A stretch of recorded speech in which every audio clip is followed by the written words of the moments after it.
और ये हमारा सौभाग्य कि हम लोग इतने बढ़िया पार्क के अंदर ये संगीत में भक्ति संगीत का कार्यक्रम सुनने का हमें लाभ मिल रहा है। मैं बिना समय व्यर्थ किए हुए निवेदन करूंगा सुमित्र जी से कि अपनी प्रस्तुति प्रस्तुत करें।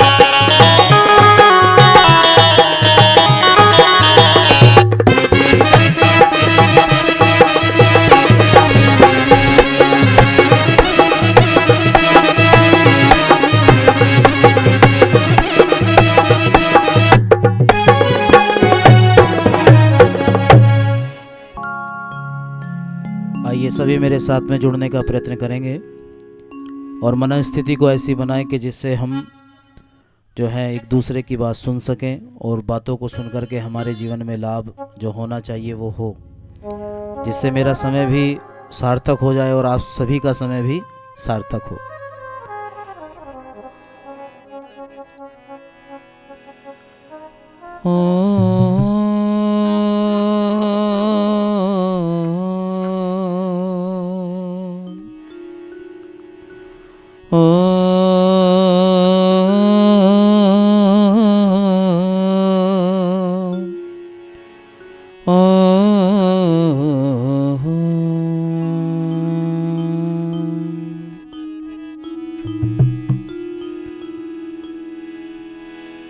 त्वं हि नः पिता वसो त्वं माता शत क्रतो बभूविथ अधाते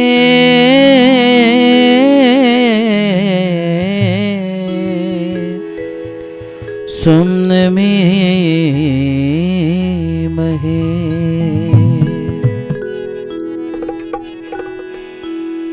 इस जीवन के चौराहे पर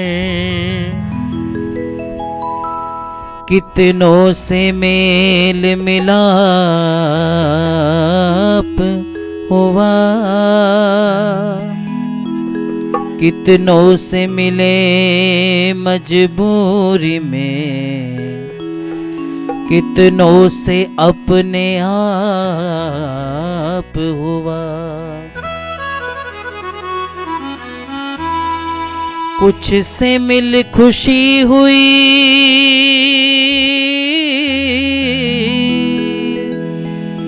और कुछ से मिल संताप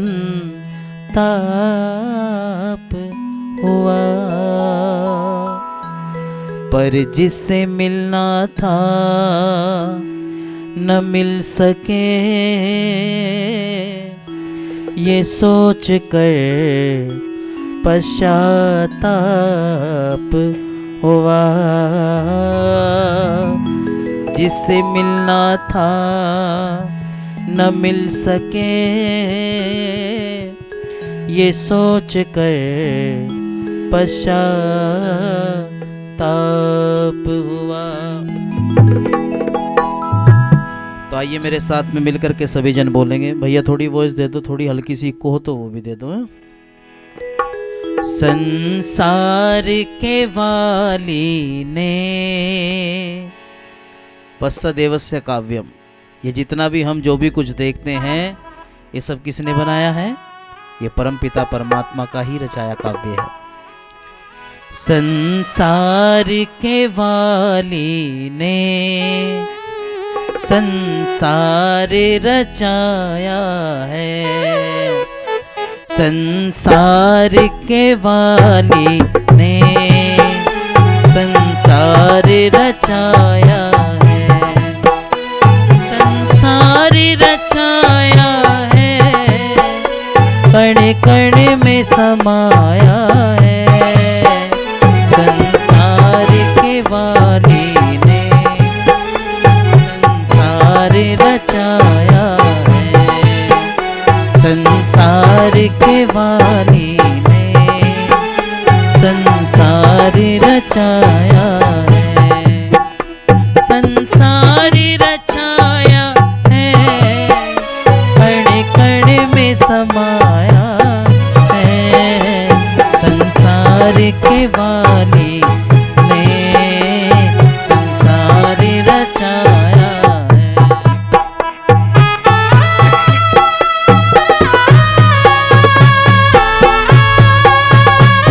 सभी मीठी मीठी तालियां बजाएं, आनंद लेंगे, क्योंकि हम सत्संग में बैठे हैं और सत्संग में प्रसन्नचित होकर के बैठे और इस वातावरण का आनंद लें।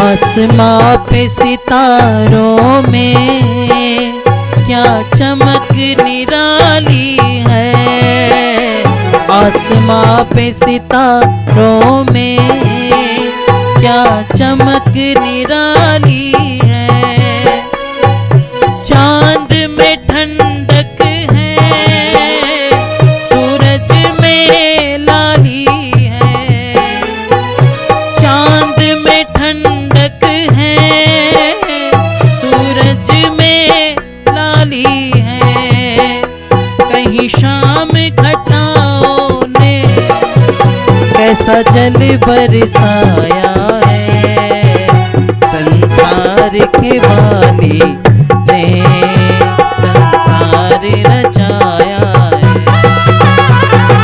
संसार के वाली ने संसार रचाया है, संसार रचाया है, कण कण में समाया है, संसार के वाली ने संसार रचाया।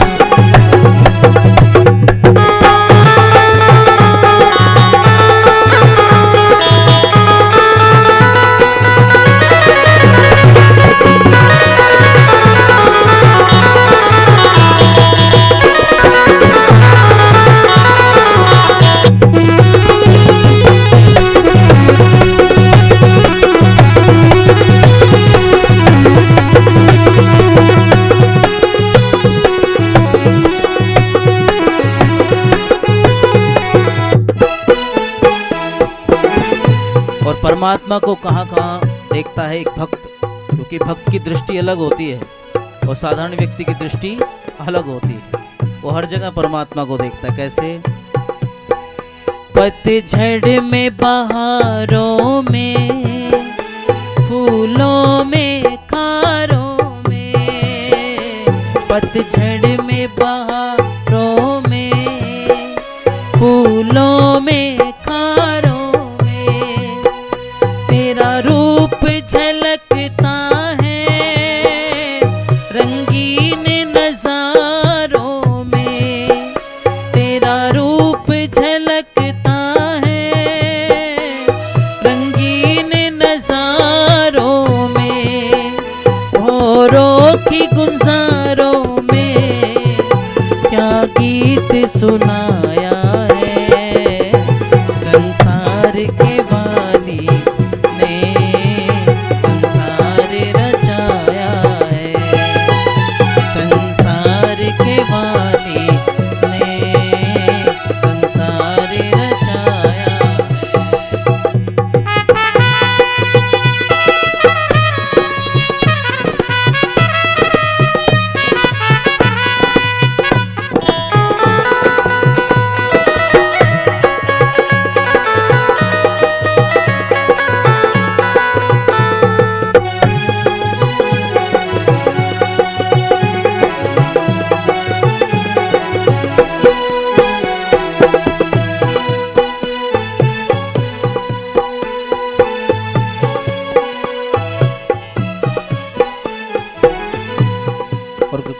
गजब की बात कही। कहीं निर्मल धारा है, कहीं सागर खारा है। कहीं निर्मल धारा है, कहीं सागर खारा है। कहीं बहता पानी है, कहीं दूर किनारा है। कहीं बहता पानी है, कहीं दूर किनारा है। जगदीश तेरी महिमा कोई जान न पाया है। संसार के वाली ने संसार रचाया है। संसार के वाली ने संसार रचाया है। संसार रचाया है, कण कण में समाया है। संसार के वाली ने संसार रचाया है।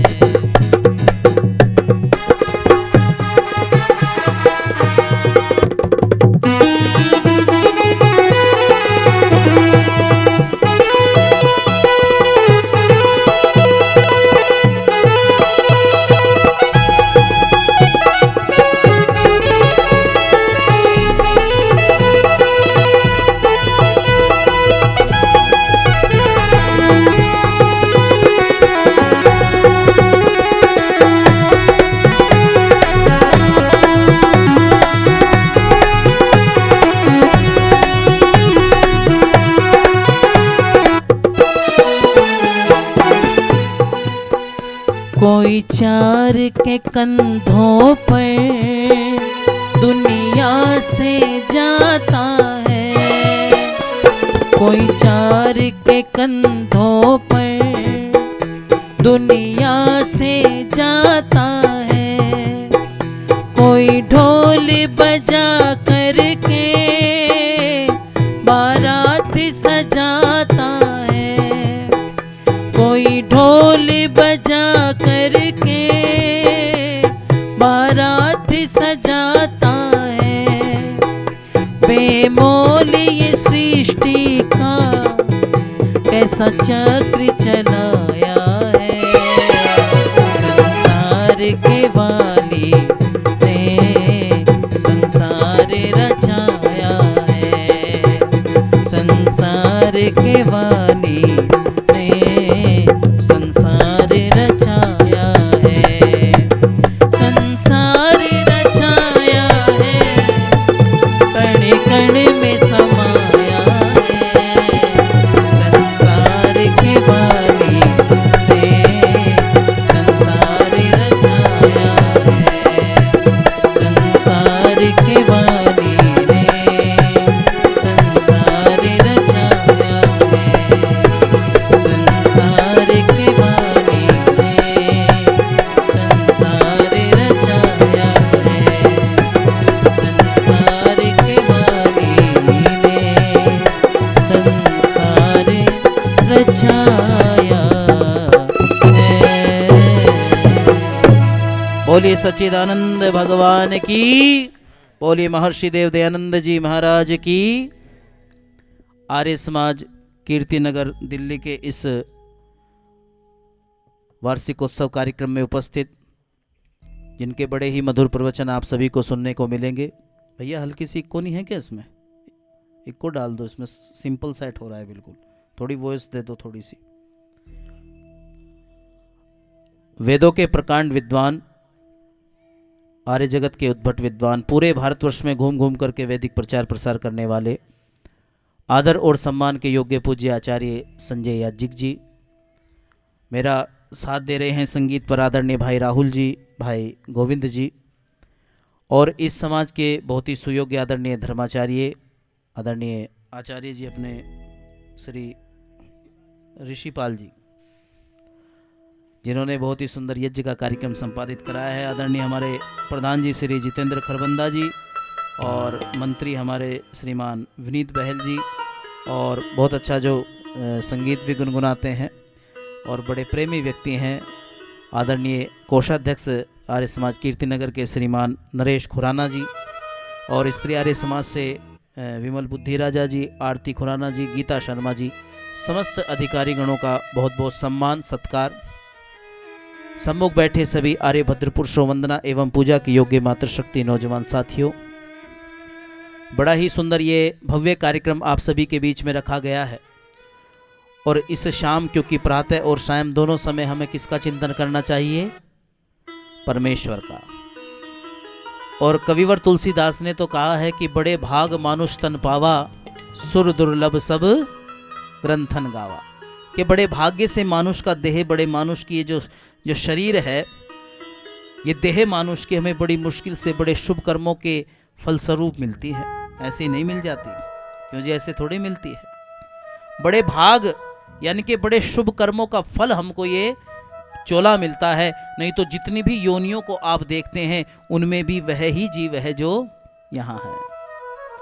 इसलिए हम क्या करें?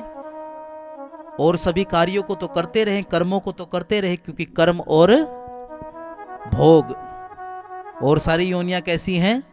वो भोग योनि है। लेकिन ये जो योनि है वो कैसी है? वो कर्म कर सकते हैं, हम मुक्ति को प्राप्त कर सकते हैं, साधना कर सकते हैं। अच्छा, एक बात बताओ, संसार के अंदर मनुष्य को कहा वेद ने क्या? मनुर्भव। क्या कहा? मनुर्भव, हे मनुष्य तू क्या बन? मनुष्य बन। अच्छा, किसी कुत्ते को कहा है कि कुत्ते तू कुत्ता बन जा? क्यों जी, कहा है क्या? किसी ने कहा किसी कुत्ते को कि हे कुत्ते तू कुत्ता बन जा? किसी गधे को कहा हो कि हे गधे तू जरा सा गधा बन जा? किसी बिल्ली को, किसी और जीव को कहा हो कि तू जो है वो बन जा? नहीं उपदेश ऐसा मिलेगा कहीं ग्रंथों में, बल्कि क्या मिलेगा? मनुर्भव। क्यों जी? मनुष्य होने में हमारे थोड़ी कमी थी क्या? तो मनुष्य होने में कुछ ना कुछ न्यूनता थी, कुछ ना कुछ कमी है, जो इसलिए परमात्मा ने उपदेश किया कि मनुर्भव, आओ हम सभी क्या बने? मनुष्य बन जाएं, हम मानव बन जाएं, हम मननशील हो जाएं, हम पशुओं के काम ना करें। हम क्या करें? परमात्मा की भक्ति करें, परमात्मा का चिंतन करें, गुणानुवाद करें बंधु। तो आइए मेरे साथ में मिलकर के बड़ा सुंदर गीत है, गुनगुनाइएगा। आपने जो रचना की न कोई कर सकता, आपने जो रचना की न कोई कर सकता, जल में कैसे रचाया पृथ्वी ये तख्ता, कैसी शक्ल में किया है ये विकास तूने, सूर्य चांद तारों में भी भरा है प्रकाश तूने, ऐसी शक्ल में किया है ये विकास तूने, सूर्य चांद तारों में भी भरा है प्रकाश तूने, नहीं होते कभी फेल जले बिन तेल जोत जलाई तूने। प्यारे प्रभु जी, प्यारे प्रभु जी कैसी करी चतुराई तूने, ओ प्यारे प्रभु जी कैसी करी चतुराई तूने। परमात्मा ने हम सभी को बहुत अच्छे हाथ दिए हैं, बहुत अच्छे पैर दिए हैं, बड़ी अच्छी बुद्धि दी है, ये बड़ा सुंदर शरीर दिया है। तो हम सभी मिलकर के उस ईश्वर का गुणानुवाद करें। और कैसी चतुराई से परमात्मा ने संसार को रचाया है, तो कविवर तुलसीदास जी ने भी लिखा था, चल ही बिनु पग सुन ही बिन काना, चल ही बिनु पग सुन ही बिन काना, कर बिन करम करही विधि नाना, कर बिन करम करही विधि नाना। प्यारे प्रभु जी कैसी करी चतुराई तूने, ओ प्यारे प्रभु जी कैसी करी चतुराई तूने। बिन हाथ और दीन दयाल किया कमाल सृष्टि रचाई तूने। प्यारे प्रभु जी, प्यारे प्रभु जी कैसे करी चतुराई तूने, ओ प्यारे।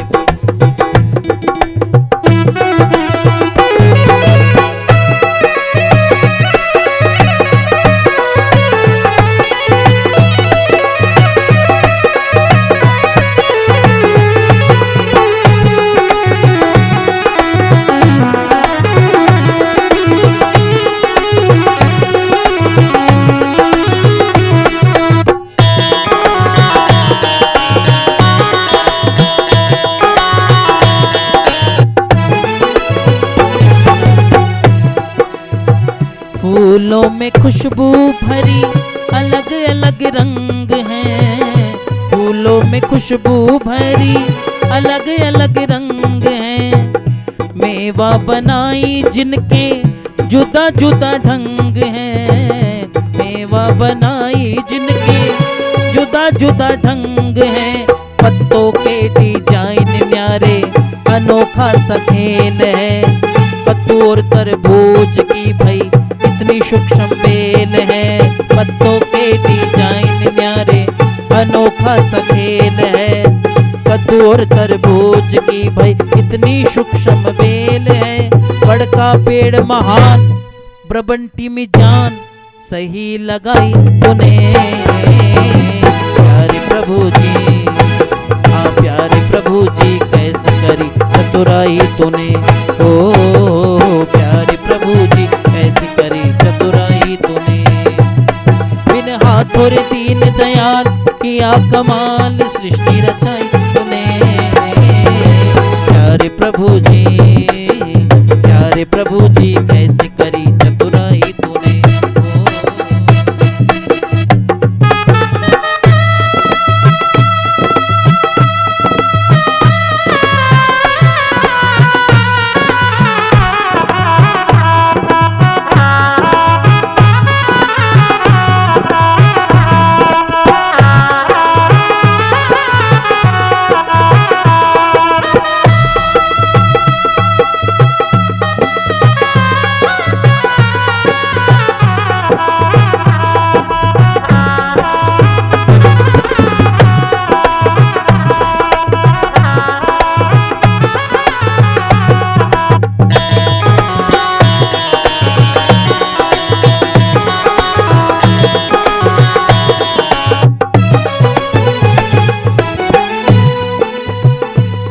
पक्ष शुक्ल पक्ष दिन और रात रचे, कृष्ण पक्ष शुक्ल पक्ष दिन और रात रचे। जल चर थल चर नभ चर वन चर उत्पात रचे, जल चर थल चर नभ चर वन चर उत्पात रचे। चीते शेर भगेरे कहीं हाथियों के टोल हैं, वन उपवन कहीं सागर कहीं खोल है। चीते शेर भगेरे कहीं हाथियों के टोल हैं, वन उपवन कहीं सागर कहीं खोल है। कहीं रेत कहीं झाड़ तो कहीं पहाड़ से नदी बहाई तूने। प्यारे प्रभु जी, हाँ प्यारे प्रभु जी कैसी करी चतुराई तूने। ओ प्यारे प्रभु।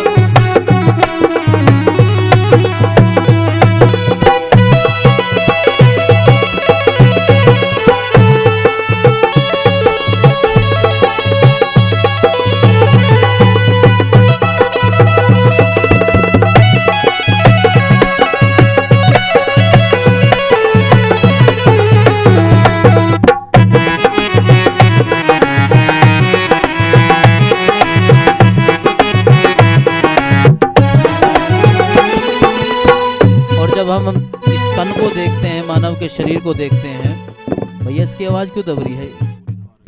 दबी हुई आवाज़ है, आवाज़ खुल के नहीं। ऐसा ना करो, ओम ओम, क्योंकि जब म्यूजिक बजता है ना तो इसके साथ में ये दबा, इसको सेट करो आप।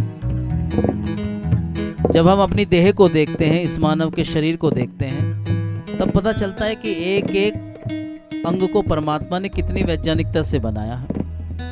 अच्छा एक बात बताओ, आप अपने प्रत्येक जोड़ को जब देखते हैं तो जब जो बायोलॉजी पढ़ते हैं वो जानते हैं कि कहीं हम कोई भी चीज़ जब जोड़ते हैं तो उसमें कहीं ना कहीं कोई जॉइंट अवश्य लगाते हैं, कोई कील आदि लगाती है, कोई पेंच आदि लगाते हैं, तब जाकर के उसकी फिटिंग करते हैं। लेकिन परमात्मा ने जोड़ ऐसे बनाए हैं कि जोड़ होने के बाद भी बेजोड़ है, जोड़ होने के बाद भी बेजोड़ है। फिर तो गले में तख्ती टांगनी पड़ती, ये फला नंबर का है, ये अमुक नंबर का है, ये उस नंबर का है, और रल जाया करते। अगर तख्ती जिस दिन बदल ली होती कि चलो आज तुम हमारे घर और हम तुम्हारे घर तख्ती बदल लो, तो क्या हो जाया करता? फिर एक जैसे सब, लेकिन सब की शक्लें जितने भी पेड़ों के आप पत्ते देख लें, पेड़ों के पत्ते तो हरे हैं लेकिन उनके रंग में भी बहुत अंतर है, एक जैसा हरा नहीं मिलेगा। वो परमात्मा की कारीगरी है बंधुओं।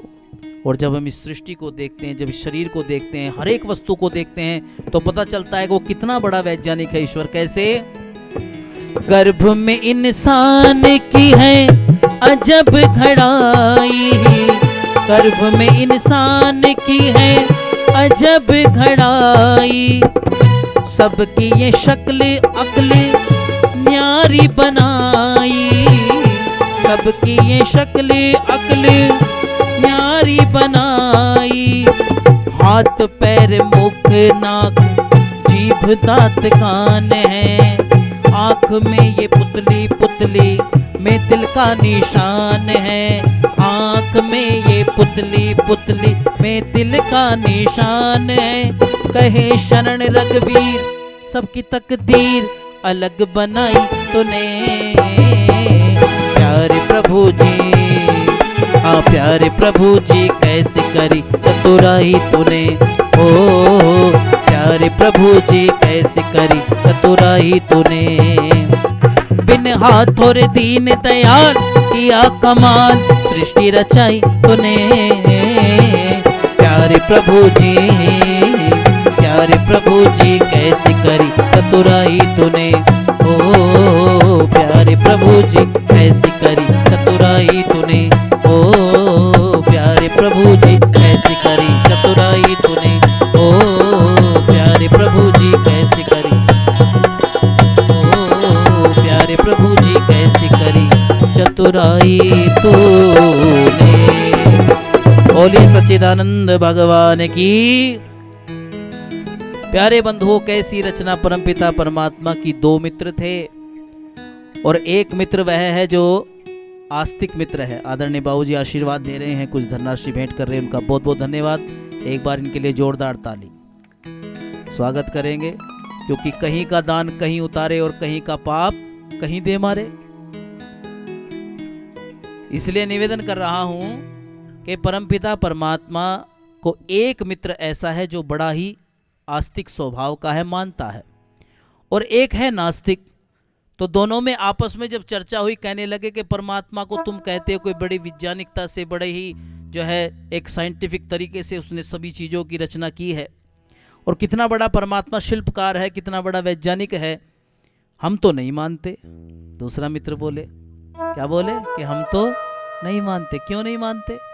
अरे परमात्मा ने कोई इतनी बड़ी वैज्ञानिकता रचाई है क्या? एक तरफ देखें तो बड़ा विशाल पेड़ हमको नजर आता है, उस पर छोटे छोटे फल परमात्मा ने लगाए हैं, और एक तरफ जब कद्दू की और तरबूज की बेल देखते हैं तो जो खुद से भी ना खड़ी हो सकती हो, उसके ऊपर 2.5-3-4 किलो का कद्दू लगाया हुआ होता है। सोने में सुगंध नहीं दी परमात्मा ने, सोना तो बनाया लेकिन सुगंध नहीं दी। क्यों जी? दी है सोने में। अब सोना वैसे ही महंगा हो रहा है। कितना हो गया यहाँ दिल्ली में?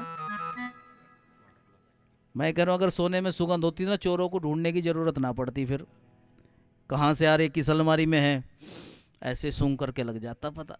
वैसे ही बचाना भारी है बिना सुगंध के ही। तो आइए, तो दोनों मित्र चले जा रहे थे, मार्ग में थकावट हुई और जाकर के एक बाग में जाकर के लेट गए। आम का बाग था और उन्होंने चादर बिछाई, कहें थोड़ी देर विश्राम कर लेते हैं तो फिर आगे की यात्रा करेंगे। बातचीत कर रहे थे आस्तिक नास्तिक दोनों आपस में मिल करके। तो जैसे ही बातचीत करते रहे तो फिर देखा, फिर कहा मित्र ने, देखो मित्र, उस समय आम की छोटे छोटे आम लगे हुए थे, छोटी छोटी अंबिया उस समय लगी हुई थी। कहने लगे इतना बड़ा पेड़ है, छोटे छोटे आम लगाए परमात्मा ने। तुम कहते हो बड़ा वैज्ञानिक है, वैज्ञानिक नहीं है ईश्वर, उसने तो अन्याय किया है। अन्याय कैसा? अगर किसी 5 साल के बच्चे के ऊपर आप 4-5 किलो का वजन रख दें और कहे ले बेटा इसको यहाँ से उठा और तू वहां तक ले जा, तो दूसरे देखने वाले लोग क्या कहेंगे? कहेंगे अरे भैया इस बच्चे को मारना है क्या, इतना वजन उठाएगा कैसे ये। तो यही काम इसके साथ हुआ है। कद्दू और तरबूज देखो। अब बातचीत करते करते हवा अच्छी चल रही थी, सुगंध मंद सुगंध हवा का झोंका आया और सो गए आराम से, आंख लग गई। तो जैसे ही आंख लगी तो थोड़ी देर बाद एक तेज से झोंका आया और ऊपर से आम का फल टूटा और उसकी नाक पर गिर गया। अब ज्यादा बड़ा भी नहीं था, छोटा ही था।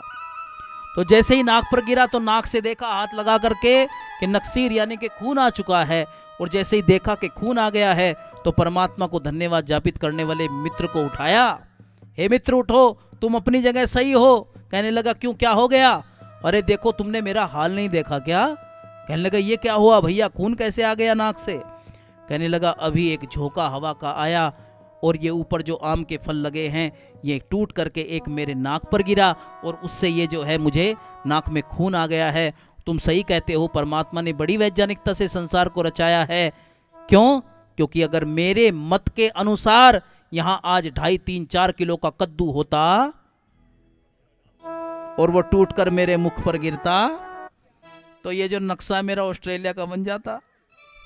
तो इसलिए परमात्मा की किसी भी रचना में कहीं भी कोई बोल दो जरा कमी नहीं है, लेकिन हम ये देखते नहीं हैं और पापों में लिप्त हो जाते हैं। इसलिए कहा कवि ने, पापों के धंधे छोड़ दे गर सुख को तो चाहे, पापों के धंधे छोड़ दे गर सुख को तो चाहे। आप सभी मेरे साथ बोले और आपकी आवाज मुझ तक आनी चाहिए। अगर आपकी ताली और आपकी आवाज मुझ तक ना आई तो एक ही पंक्ति को बार बार कहूंगा। पापों के धंधे छोड़ दे कर सुख को तू चाहे, हाँ कर सुख को तू चाहे, पापों के धंधे छोड़ दे कर सुख को तू चाहे, धर्म से नाता जोड़ ले कर सुख को तू चाहे, पापों के धंधे छोड़ दे कर सुख को तू चाहे, धर्म से नाता जोड़ ले कर सुख को तू चाहे।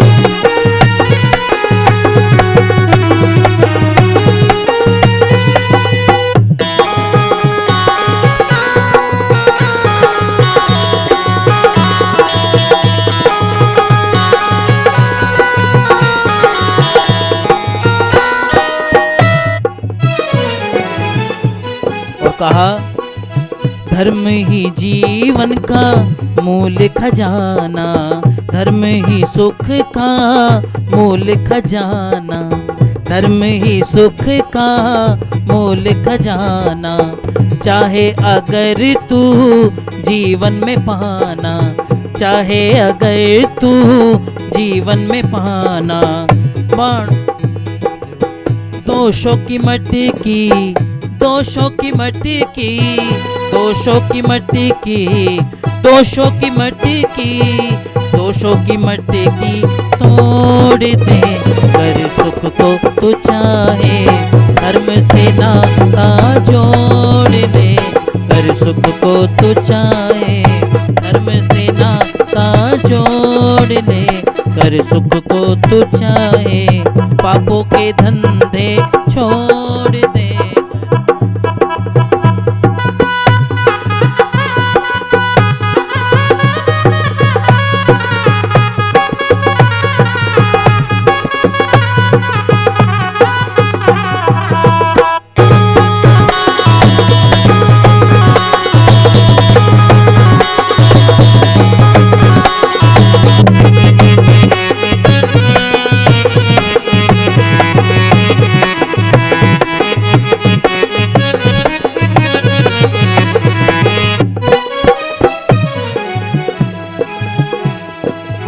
जिसने भी जीवन को समझा अपने, जिसने भी जीवन को समझा अपने, कर लेता पूरे वो सारे सपने, कर लेता पूरे वो सारे सपने।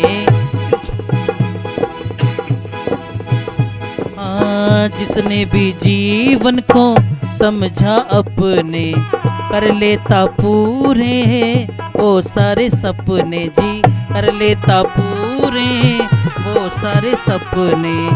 भक्ति में मन को भक्ति में मन को मोड़ ले, हर सुख को तू चाहे, धर्म से नाता जोड़ ले, कर सुख को तू चाहे, पापों के धंधे छोड़ दे कर।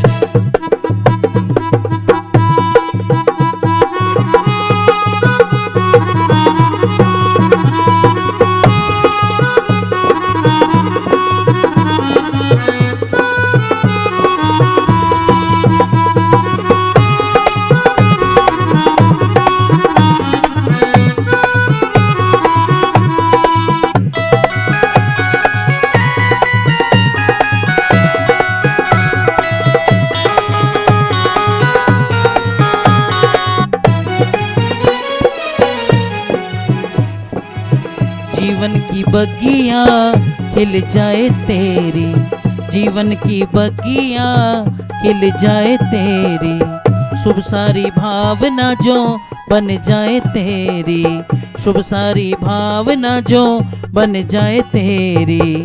जान चदरिया, जान चदरिया, जान चदरिया ओढ़ ले, कर सुख को तू चाहे, धर्म से नाता जोड़ ले, कर सुख को तू चाहे, पापों के धंधे छोड़ दे, कर सुख को तू चाहे, धर्म से नाता जोड़ ले, कर सुख को तू चाहे।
कह दिया कि जो हर पल मस्त रहते हैं, आनंद में रहते हैं। आनंद में कौन रहता है?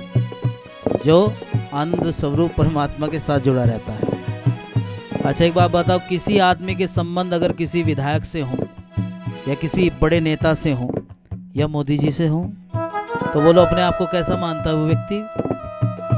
एक बार फोटो खींच जाए किसी बड़े आदमी के साथ में, उस फोटो के नाम पर ही बड़ी रिश्वतें ले लेते हैं लोग। क्यों जी लेते हैं कि नहीं?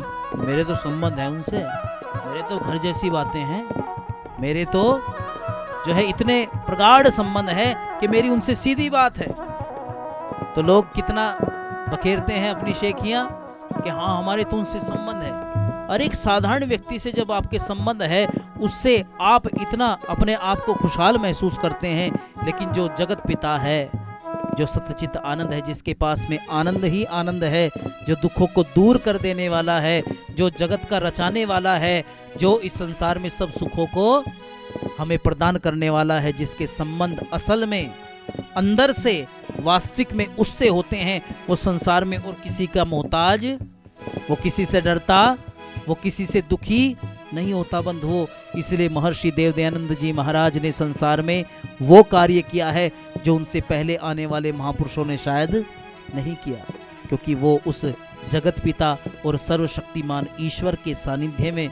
इसलिए तो वेद मंत्र कहता है यस्य छाया अमृतम यस्य मृत्यु, कि उसकी छाया कैसी है? अमृत के समान है। उसका आश्रय लेना ही क्या है? मोक्ष सुखदायक है। उसका आश्रय न लेना अर्थात भक्ति न करना ही मृत्यु आदि दुखों का बोल दो हेतु है। इसलिए क्या कहा कवि ने? गाते हैं हर पल ईश भजन जो, गाते हैं हर पल ईश भजन जो, करते ही रहते गुण कीर्तन जो, करते ही रहते गुण कीर्तन जो, गाते हैं हर पल ईश भजन जो, करते ही रहते गुण कीर्तन जो। सुमित्र न जादा, सुमित्र न जादा, सुमित न जादा लोड़ ले, कर सुख को तू चाहे, धर्म से नाता जोड़ ले, कर सुख को तू चाहे, धर्म से नाता जोड़ ले, कर सुख को तू चाहे, पापों के धंधे छोड़ दे, कर सुख को तू चाहे। पीछे नहीं बोल रही मेरी माता, ये कुछ हमारे बंधु बोल रहे हैं, कम बोल रहे हैं। एक बार सभी हाथों से ताली बजाएं, परमात्मा ने बड़े अच्छे हाथ पैर हम सभी को दिए। तो आइए उसकी भक्ति में मग्न होकर के बोले, पापों के धंधे छोड़ दे, हर सुख को तू चाहे, धर्म से नाता जोड़ ले, हर सुख को तू चाहे, पापों के धंधे छोड़ दे, हर सुख को तू चाहे, धर्म से नाता जोड़ ले, हर सुख को तू चाहे, पापों के धंधे छोड़ दे, हर सुख को तू चाहे, धर्म से नाता जोड़ ले, हर सुख को तू चाहे। बोलिए महर्षि देव दयानंद जी महाराज की। तो इसलिए हमें पाप से, हमें उल्टे कामों से दूर होना पड़ेगा, तब जाकर के हम परमात्मा की भक्ति कर पाएंगे। और एक बात बताऊं बंधुओं, संसार के अंदर ऐसा कोई व्यक्ति नहीं है जिसके कार्य जो परमात्मा की भक्ति करता हो या जो परमात्मा का गुण कीर्तन करता हो वो अपने जीवन में सफल ना होता हो। आदरणीय बाबूजी भी पारितोषिक दे रहे, उनके लिए भी एक बार उनका स्वागत करेंगे जोरदार तालियों से। उसको दुख तो आते हैं तो ऋषि दयानंद कहते हैं कि ऋषि को पूछा कि आप भक्ति भक्ति करते हैं, परमेश्वर परमेश्वर, ईश्वर ईश्वर करते हैं, अरे ईश्वर की भक्ति करने का लाभ क्या है महाराज, जरा ये तो बता दो। कहने लगे कि देखो भाई, परमेश्वर की भक्ति करने से इतना लाभ है कि आत्मा का बल व्यक्ति के इतना बढ़ जाता है कि पहाड़ जैसी आपत्ति आने पर भी, पहाड़ जैसी विपत्ति आने पर भी व्यक्ति तिल मात्र भी विचलित बोलो नहीं होता। ये परमात्मा की भक्ति का क्या है, लाभ है। और फिर कह दिया कि ये क्या कम है, ये भी बहुत बड़ा लाभ है। इससे बड़ा लाभ क्या है, नहीं तो लोग फांसी लगा लेते हैं, आत्महत्या कर लेते हैं। दुखों को जब झेलने से व्यक्ति क्या हो जाता है, अब और हिम्मत नहीं है तो व्यक्ति क्या करता है, सुसाइड करता है। जो व्यक्ति जीवन में ईश्वर का भक्त होता है, वेद की बात मानता है और वेद के पथ पर जो चलता है, वो जीवन में कभी आत्महत्या के बारे में, असूर्या नाम ते लोका वेद मंत्र कहता है, उनको लोगों की प्राप्ति नहीं होती जो आत्महत्या करते हैं। वो जानता है क्योंकि परमात्मा ने सब सुखों का भंडार दिया है, अरे दुख तो मेरे कर्मों का क्या है, ये फल है। तो आइए बंधुओं, आज हम संकल्प लें, क्योंकि जब भी हमारे बीच में, जब भी हमारे जीवन में, जब भी इस समय में पर्व आते हैं, आज क्या पर्व है, तो सभी को होली की बहुत बहुत, होली का मतलब होली जो होनी थी वो अब मिलकर के चलो। और वेद क्या सिखाता है, परमात्मा वाणी क्या, परमात्मा की वाणी क्या बोलती है, समगच्छध्वम संवदध्वम संवो मनांसी। अब हम एक दूसरे का दर्द दुख बांट करके चले, परमात्मा की भक्ति करते चले। ये पर्वों पर हम ऐसा संकल्प लें, नहीं तो होली जैसे पर्व पर भी लोग कैसा कैसा करते हैं, शराब पी करके गलियों में पड़े रहते हैं, उल्टी सीधी चीजें खाते हैं और जीवन को क्या कर रहे हैं, वो भक्त नहीं है, वो क्या है, वो तो राक्षस ही है। समझो, राक्षस वो नहीं के बड़े बड़े सिंह जैसे टीवी सीरियल में दिखा देते हैं, बड़े बड़े दांत। राक्षस तो साधारण मानव जैसे ही होते हैं, जिनके उल्टे काम है वही राक्षस है संसार में। तो इसलिए कहा कि अच्छे काम करो, मिलजुल करके चलो। ये जो उत्सव हमारे बीच में आते हैं, हम उत्सवों को मनाते हैं, इनका मनाने का केवल एक ही हमारा उद्देश्य होना चाहिए कि इन उत्सवों पर हम संकल्पित हों। और कैसा संकल्प लें कि जीवन की जो जो बुराइयां हमारी हैं वो छोड़ दें, और जो जो अच्छाइयां हैं वो हम प्राप्त कर लें। इसलिए मंत्र का पाठ करते हैं, विश्वानि देव सवितर दुरी तानी परासुव यद भद्रम तन्न आंसू। आइए एक होली का गीत आपके बीच में प्रस्तुत करता हूं, आप सभी बड़े प्रेम से मेरे साथ गुनगुनाएंगे।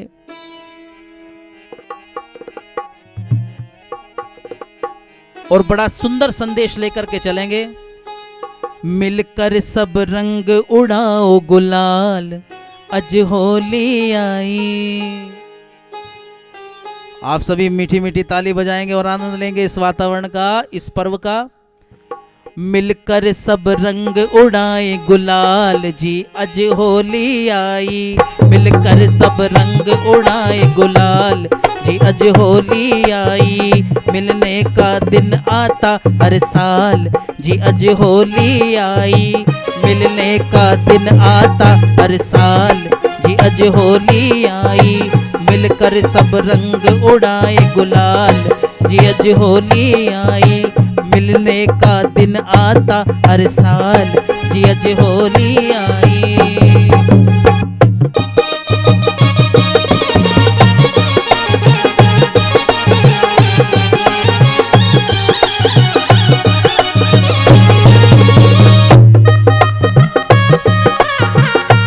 पीछे तक ताली सभी बजाए मीठी मीठी, क्योंकि सत्संग में और स्वाध्याय में प्रमाद नहीं करना चाहिए।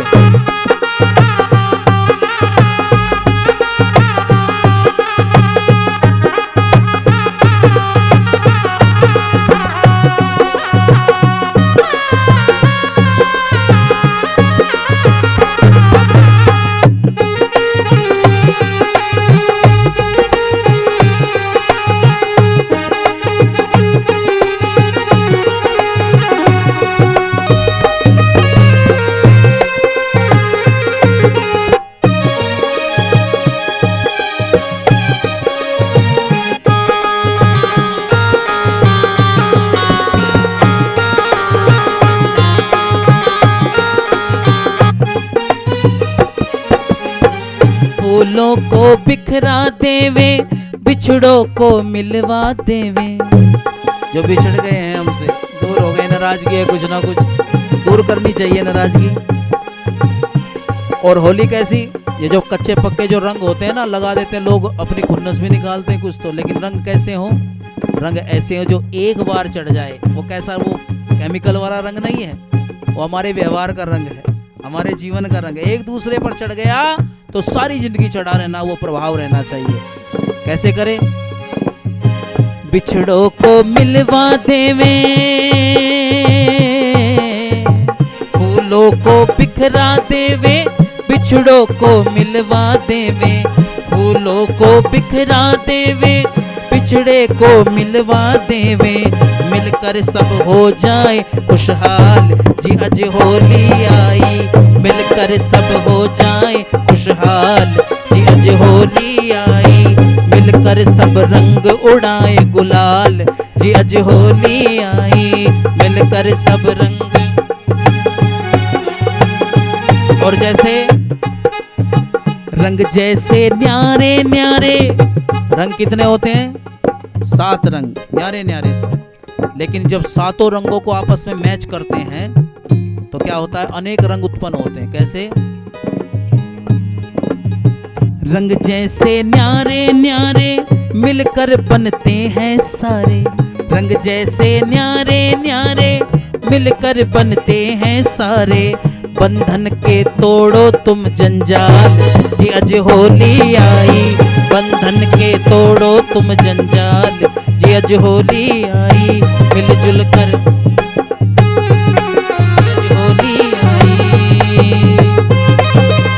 जैसे रंग मिलते हैं आपस में, एक दूसरे के रंग से अटैच होने पर मिलने से दूसरा रंग निर्माण हो जाता है। ऐसे ही हम एक दूसरे का विचार, एक दूसरे का व्यवहार, एक दूसरे से मिलकर के, मैं तुझ में खो गया और तू मुझ में खो गया, मैं तुझ में रच बस गया, तू मुझ में रच बस गया। एक नई दिशा, एक नया संदेश, इस समाज को एक नया रंग बन करके हम एक नई बात दें, वो है होली। क्यों जी? आगे कहा एक रंग में रंग जावे, जीने का ढंग आवे। एक रंग में रंग जावे, जीने का ढंग आवे। एक रंग में रंग जावे, जीने का ढंग आवे। गल जाए एक दूजे की दाल, अज होली आई। गल जाए एक दूजे की दाल, जी अज होली आई। मिलकर सब रंग उड़ाए गुलाल, जी अज होली आई।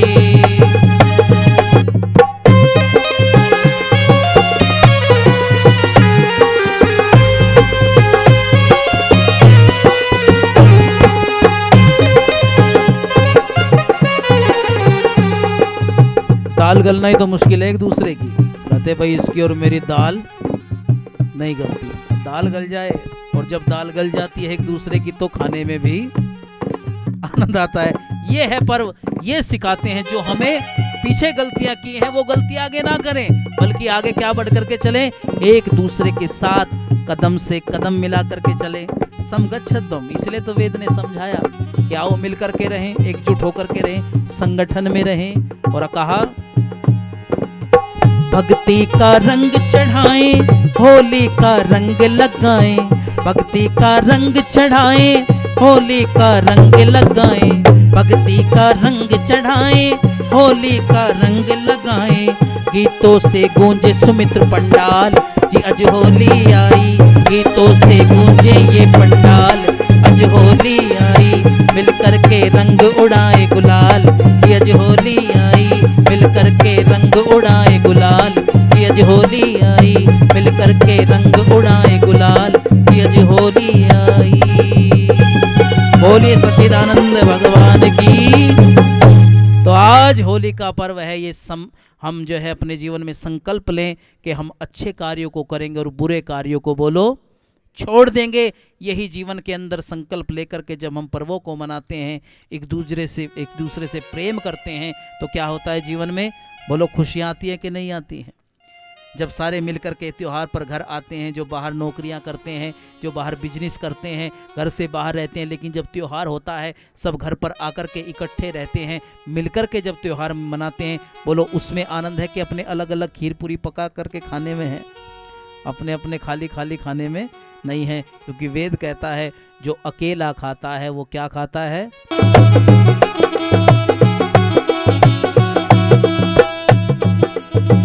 जब से पढ़ा है हमने सत्यार्थ प्रकाश को, तब ही से भूल बैठे अंधविश्वास को। जब से पढ़ा है हमने सत्यार्थ प्रकाश को, तब ही से भूल बैठे अंधविश्वास को। दूर हुए सब विघन, दूर हुए सब विघन, तुझे धन धन धन, तेरी दया व उदारता ने जीत लिया मन। कैसा जादू किया तूने, भ्रम मेट दिया तूने, कैसा जादू किया तूने, भ्रम मेट दिया तूने रे देव दयानंद। तुझे धन धन धन, तेरी दया व उदारता ने जीत लिया मन। गुरुदेव दयानंद, तुझे धन धन धन, तेरी दया व उदारता ने जीत लिया मन। कैसा जादू किया तूने, भ्रम मेट दिया तूने, कैसा जादू किया तूने, भ्रम मेट दिया तूने रे देव दयानंद। तुझे धन धन धन, तेरी दया व उदारता ने जीत लिया मन। तेरी दया व उदारता ने जीत लिया मन। तेरी दया व उदारता ने जीत लिया मन। तेरी दया व उदारता ने जीत लिया मन। तेरी दया व उदारता ने जीत लिया मन। बोलिए महर्षि देव दयानंद जी महाराज की। तो ऋषि ने बताया सच्चा ईश्वर क्या है, सच्ची भक्ति क्या है, धर्म क्या है, अधर्म क्या है, ज्ञान क्या है, वेद क्या है। ये सब ऋषि के द्वारा ही हमें सही अर्थों में पता चल सका है कि हम कैसे ईश्वर की भक्ति करें। आप सभी ने सुना, आपका बहुत बहुत आभार, बहुत बहुत धन्यवाद। आगामी कार्यक्रम ओम शम। ओम। मैं आचार्य जी से निवेदन करूंगा कि मंच पर अपना स्थान ले ले। ये बात तो कंफर्म है कि जो बताया गया, आवाज़ करिए जगदीश जी, आवाज़ करिए, कि बताया कि पाप कहाँ का पाप कहाँ मार दे और कहाँ का दान कहाँ तार दे। तो पाप करना ना करना तो अब आपके हाथ में। उतारने के लिए अगर दान की बात है तो बुद्धि राजा जी बैठे हुए हैं, उतारने का रास्ता हमारे पास है। और दूसरी चीज़ के इन्होंने बताया कि पाप एक और तरीके से भी होता है कि अकेला कोई खाता है तो वो पाप खाता है। तो आज हम कंफर्म बात है कि अकेले नहीं खाएंगे, आप सबके लिए भोजन की व्यवस्था है। तो आज आर्य समाज की वजह से 2 पापों से तो आप बच सकते हैं। और मैं मुख्य सुरक्षक लोहाटी जी से निवेदन करूंगा कि आचार्य जी का स्वागत जो है पीत वस्त्र के साथ आकर के करें।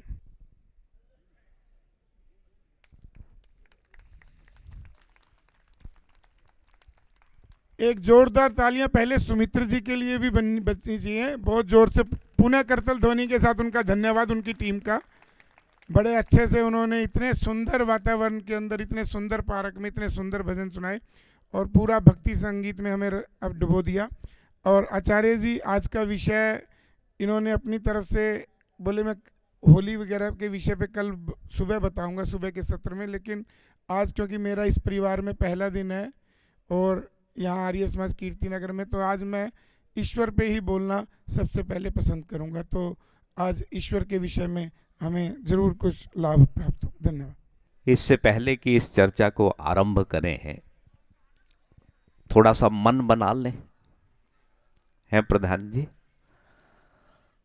दरअसल सबके बात करने का अंदाज, सबके समझाने का तरीका, सबके बोलने का लहजा अलग अलग है।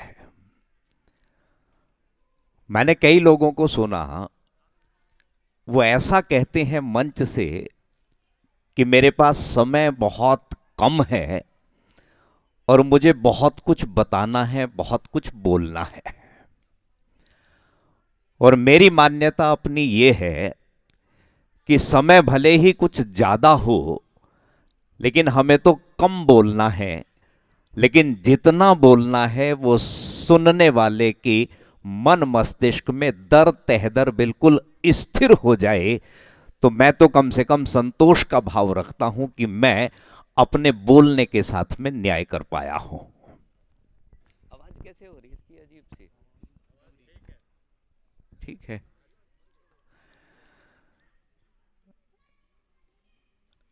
मैंने एक बात कही थी जी, मन बनाए, और आप मेरी बात से सहमत होंगे।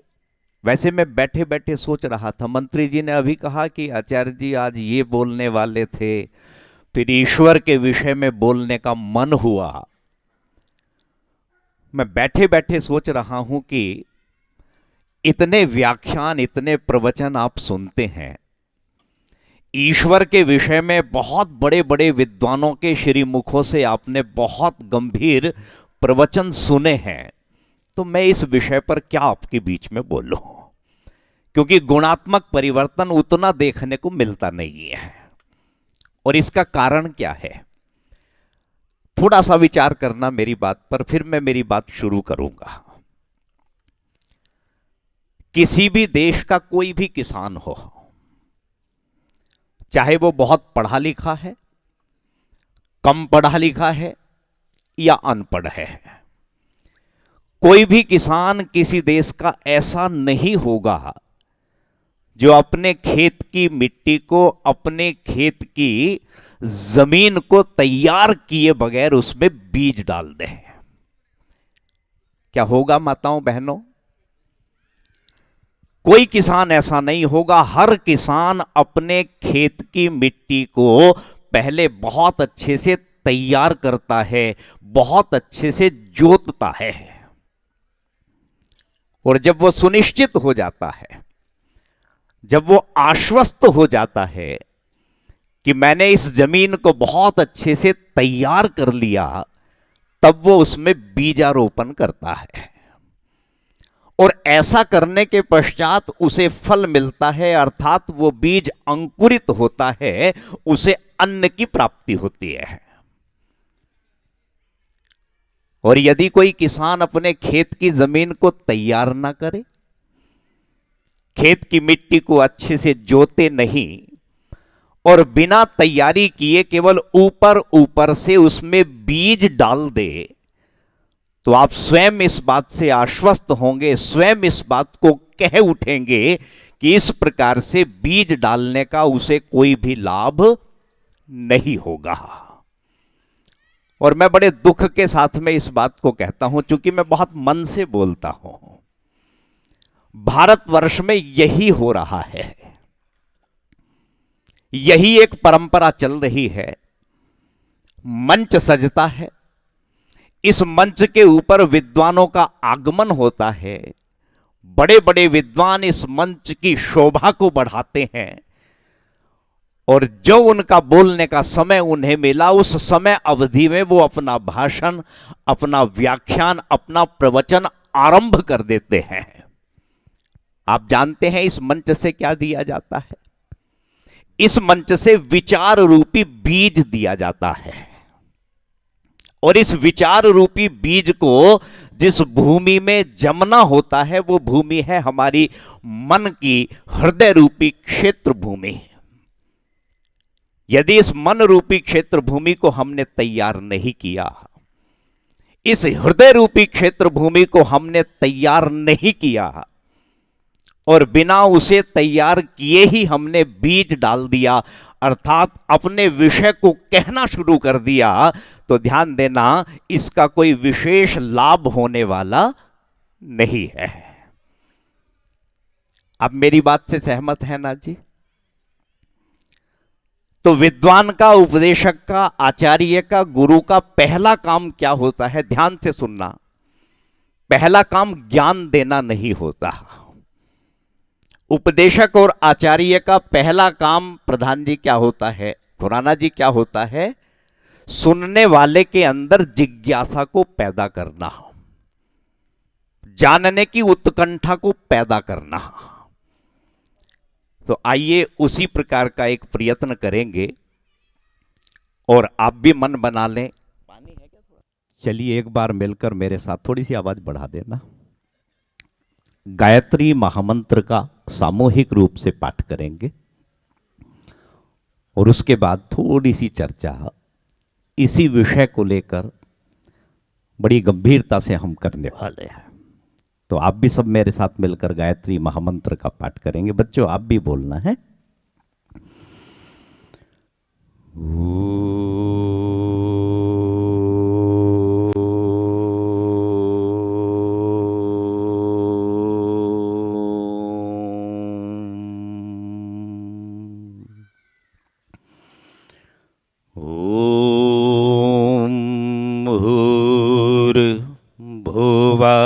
स्वाहा तत्सवितुर्वरेण्यं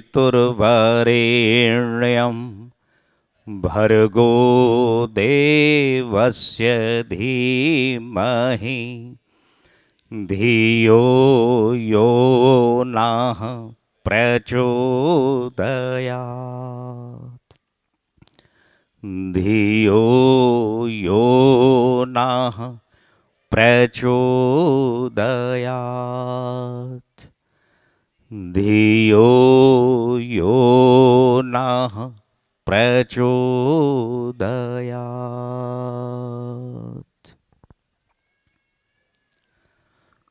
व्याख्यान माला की इस पवित्र वेदी पर विराजमान, जिनके श्रीमुख से बहुत सुंदर चर्चाओं और बहुत सुंदर भजनों को आप बड़े मन से रसास्वादित कर रहे थे,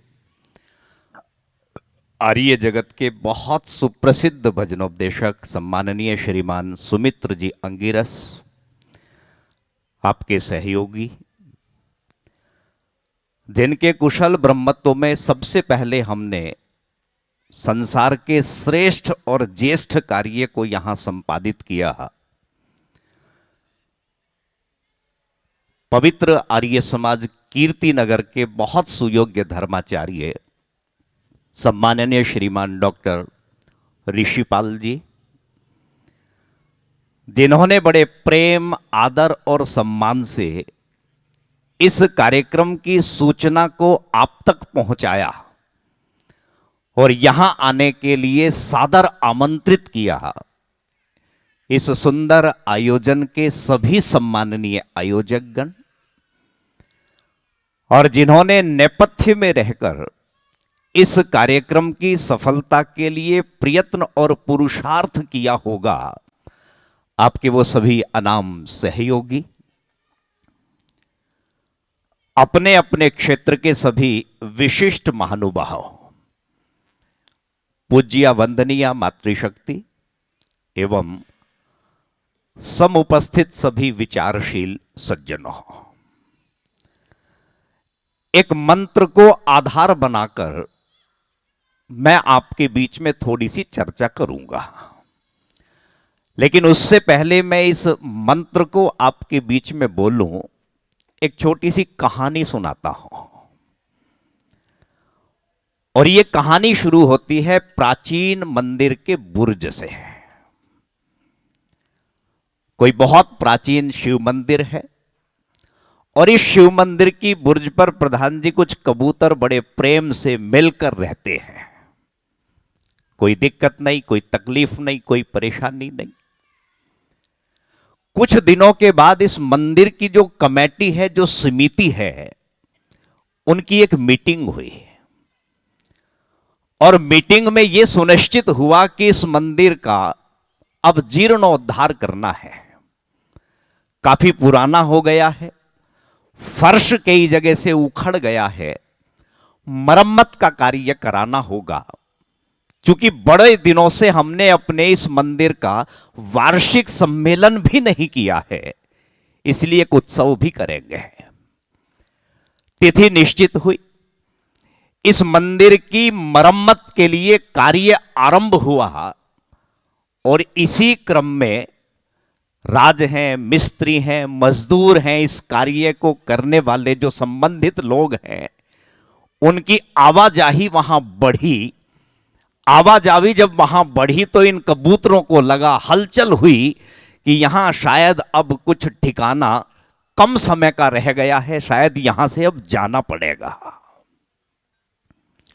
सबने मन बनाया, वहां रौनकें बढ़ी और एक नए ठिकाने के लिए वो वहां से निकल पड़े हैं। उनके सौभाग्य से कुछ दूर जाके उन्हें एक नया ठिकाना मिला और वो ठिकाना क्या था? वो एक मस्जिद थी। उस मस्जिद पर जाकर उन्होंने देखा कि हां, यहां रहने के लिए उपयुक्त स्थान है और पहले से कुछ कबूतर वहां रह रहे हैं। उन्होंने इनका वेलकम किया, स्वागत किया और अब ये सारे के सारे मिलकर इस मस्जिद पर आराम से प्रेम पूर्वक रहने लगे। अरे कुछ समय के बाद मस्जिद को मानने वाले, बनाने वालों का भी कोई त्योहार आया और उस त्योहार के आने से पहले वहां जो रौनकें बढ़ी, हलचल बढ़ी, तो इन कबूतरों को लगा कि यहां से भी अब ठिकाना छोड़ना पड़ेगा। अब एक नए ठिकाने की तलाश में फिर ये सारे के सारे कबूतर उड़ चले और काफी दूर जाके इन्हें एक नया ठिकाना मिला। वो ठिकाना क्या था? वो ठिकाना था कोई गिरजाघर। वहां भी कुछ माताजी कबूतर पहले से रह रहे हैं। इन आगंतुकों का उन्होंने वेलकम किया, स्वागत किया और सारे के सारे मिलकर अब ये वहां प्रेम पूर्वक रहने लगे। काफी दिन रहते रहते हुए अब इन गिरजाघर वालों का कोई बहुत बड़ा पर्व, कोई त्योहार आया और जब इनका कोई बड़ा पर्व आया तो फिर वहां रौनकें बढ़ी, वहां लाइटिंग की व्यवस्था होने लगी, लोगों की आवाजाही बढ़ी, तो इन सब कबूतरों को लगने लगा कि यह ठिकाना भी यहां से छोड़कर जाना होगा। सारे के सारे कबूतर एक नए ठिकाने की तलाश में फिर चले। तब तक ये जो प्राचीन शिव मंदिर है, इसका मरम्मत का कार्य पूरा हो चुका है। इनका वार्षिक उत्सव भी संपन्न हो चुका है और ये सारे के सारे कबूतर अब वहीं उस पुराने ठिकाने पर आराम से रहने लगे। अब आप कहेंगे, आचार्य जी ने कौन सी कहानी शुरू की है? अभी एक घटना घटी। इस मंदिर के ठीक सामने जो चौक बाजार है, उस चौक बाजार से कोलाहल बढ़ा, आवाजें बढ़ी, गालियों की आवाजें आनी शुरू हुई और कुछ समय के बाद में लोगों में मारपीट, झगड़ा, मारकाट आरंभ हो गया। जिस व्यक्ति के हाथ में जो भी आया वो एक दूसरे को मारने के लिए तत्पर हो गए। कुछ समय के बाद में मानो खून की वहां नदियां बहना शुरू हो गई, बहुत सारे लोग मारे जा चुके, और इस घटना को एक नन्हा सा कबूतर बैठा हुआ देख रहा है और मन में न जाने क्या क्या विचार चिंतन इस नन्हे कबूतर के चल रहा है। इसकी मां आई, अपनी मां से इस बच्चे ने, कबूतर ने पूछा कि मां ये कौन लोग हैं जो एक दूसरे के खून के प्यासे हैं, ये कौन लोग हैं जो एक दूसरे को मार डालना चाहते हैं। तो इस कबूतरी ने पता क्या जवाब दिया? इस कबूतरी ने कहा कि बेटा, इन मरने मारने वाले लोगों में कुछ वो लोग हैं जो मंदिर में जाके अपनी पूजा उपासना करते हैं, कुछ वो लोग हैं जो मंदिर की मान्यताओं को अपने जीवन में धारण करते हैं, और वो लोग अपने आप को हिंदू कहते हैं। और बेटा, इन्हीं मरने मारने वालों में कुछ वो लोग हैं जो मस्जिद को मानते हैं, मस्जिद में जाके वो अपनी इबादत करते हैं, नमाज पढ़ते हैं, और उस समुदाय के लोगों को मुसलमान कहा जाता है। और बेटा, इन्हीं मरने मारने वालों में कुछ लोग वो हैं जो गिरजाघर को मानते हैं और वहां जाकर गॉड से अपने प्रे करते हैं, और इन लोगों को ईसाई कहा जाता है। नन्हे कबूतर ने इस बात को ध्यान से सुना, थोड़ा सा मन में विचार किया, और जो प्रश्न किया वो प्रश्न ध्यान से सुनना। ये छोटा सा कबूतर अपनी मां से बड़ी मासूमियत से एक बात कहता है, और ये कह रहा है कि मां, जब हम पहले मंदिर में रहते थे तो भी हम कबूतर ही थे, और मां, जब हमने अपना ठिकाना मस्जिद बनाया, मस्जिद में रहने के दौरान भी हम कबूतर ही रहे, और मां, जब हम गिरजाघर में रहने के लिए गए तो गिरजाघर में रहते हुए भी हम क्या रहे? कबूतर ही रहे। तो मां, मेरे मन में यह प्रश्न आता है कि ये मंदिर में जाने से हिंदू कैसे बन जाते हैं, मस्जिद में जाने से लोग मुसलमान कैसे बन जाते हैं, गिरजाघर में जाने से लोग ईसाई कैसे बन जाते हैं? मैं ये पूछना चाहता हूं कि ये मनुष्य क्यों नहीं रहते हैं? तो ये मां पता क्या जवाब देती है?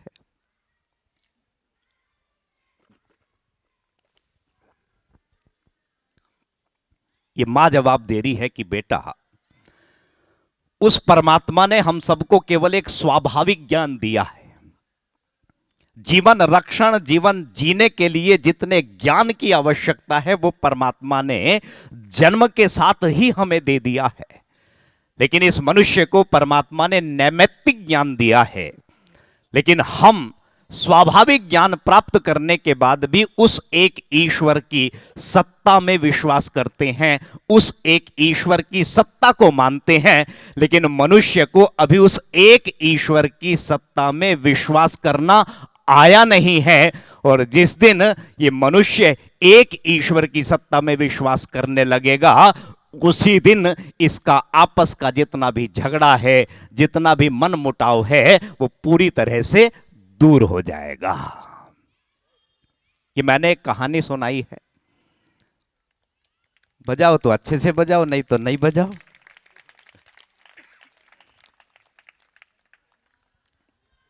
और ये कहानी एक संदेश देती है, और आप सब इस बात से बहुत अच्छे से परिचित हैं कि संसार के लोगों का आपस में जितना भी मन मुटाव है, जितना भी एक दूसरे के साथ में विवाद है, जितना भी झगड़ा है, जितना भी वैमनस्य है, जितना भी विरोध का भाव है, कहीं ना कहीं वो परमात्मा के सही स्वरूप को ना जानने के कारण ही है। और ये जो आर्य समाज का मंच है ना जी, मुझे खुराना जी प्रसन्नता हो रही है ये देख के कि एक तो आप लोगों ने एक नया स्टेप उठाया है। जब बहुत सालों से चल रहा है तो और प्रशंसनीय ये बात है। एक पानी की बोतल और ला के रख देना, क्योंकि हम आर्य समाज के मंचों में प्राय वही लोग होते हैं सुनने वाले, और सच कहूं तो वही विषय होते हैं। मैंने पहले कहा कि कहने का बताने का ढंग थोड़ा सा अलग हो जाता है, नहीं तो वही विषय, वही कहने वाले, वही सुनने वाले। तो आप लोगों के इस प्रयास का मैं तो बहुत बहुत सराहना करूंगा, बहुत प्रशंसा करूंगा कि आपने आर्य समाज प्रांगण से बाहर निकलकर ऐसे कार्यों को संपादित किया है। अब थोड़ी सी चर्चा करते हैं उस मंत्र की जो मैंने आपको पहले कहा कि इस मंत्र के आधार पर हम बहुत बढ़िया आपके बीच में चर्चा करेंगे। देखो, संसार में दो प्रकार के पदार्थ विद्यमान हैं। एक पदार्थ वो हैं जो साकार हैं, और दूसरे पदार्थ वो हैं जो निराकार हैं। साकार का मतलब दृश्य और निराकार का मतलब अदृश्य है। साकार का मतलब जो दिखते हैं, और निराकार का तात्पर्य है जो होते तो हैं लेकिन दिखते नहीं हैं। बच्चों, ये पृथ्वी दिखती है? नहीं दिखती आपको ये पृथ्वी? सूरज दिखता है, चांद दिखता है, केला दिखता है, सेब दिखता है, संतरा दिखता है। ये सारे वो पदार्थ हैं जो साकार हैं, जो प्रत्यक्ष रूप में हमें दिख रहे हैं। और आप सब इस बात को, इस तथ्य को जानते हैं कि जो पदार्थ इस संसार में आंखों से देखे जा सकते हैं, उनका हम चित्र बना सकते हैं, उनकी हम फोटो बना सकते हैं, उनकी हम मूर्ति बना सकते हैं। और उस फोटो को, उस मूर्ति को, उस चित्र को बच्चों को दिखाकर उसके विषय में जानकारी करा सकते हैं, और पाठ्यक्रम में हमारे ये देखने को भी मिलता है। लेकिन इस संसार में ऐसे भी बहुत सारे पदार्थ हैं जो दिखते नहीं हैं। वायु है, वायु है लेकिन दिखती नहीं है। आकाश है लेकिन दिखता नहीं है। क्या कोई वायु की फोटो बना सकता है? क्या कोई हवा का चित्र बना सकता है? क्या कोई आकाश की मूर्ति बना सकता है? आप कहेंगे नहीं आचार्य जी, ये संभव नहीं है। वायु है, आकाश है, लेकिन दिखता नहीं है। दिखता नहीं है तो इसकी कोई मूर्ति, कोई फोटो, कोई चित्र भी नहीं बन सकता है। इसी प्रकार से इस संसार में आत्मा और परमात्मा हैं लेकिन दिखते नहीं हैं, और इनका कोई भी चित्र, इनका कोई फोटो, इनकी कोई मूर्ति नहीं बन सकती है। आप आम खाना चाहते हैं? आम खाना चाहते हैं? आम के रस, आप आम के गुण को पाना चाहते हैं, और विचार करना, आप आम का फोटो सामने रख लें और आम के फोटो को सामने रखकर आप चाहें कि आपको आम का गुण प्राप्त होगा, आम का रस प्राप्त होगा, आम खाने का लाभ प्राप्त होगा, ऐसा होने वाला नहीं है। इसके लिए आपको क्या करना पड़ेगा? इसके लिए आपको सच्ची का आम, सचमुच का आम खरीदना पड़ेगा, उसे खाना पड़ेगा, तभी आम खाने के लाभ को प्राप्त किया जा सकता है। फोटो से काम चलने वाला नहीं है। तो यदि आप सच्ची में आनंद प्राप्त करना चाहते हैं, ईश्वरीय, व्याख्यान बहुत हैं, प्रवचन बहुत हैं, लेकिन मार्के की बात यह है कि यदि सच में आप उस ईश्वरीय आनंद को प्राप्त करना चाहते हैं तो उस ईश्वर के सही सही स्वरूप को पहले जानना ही होगा।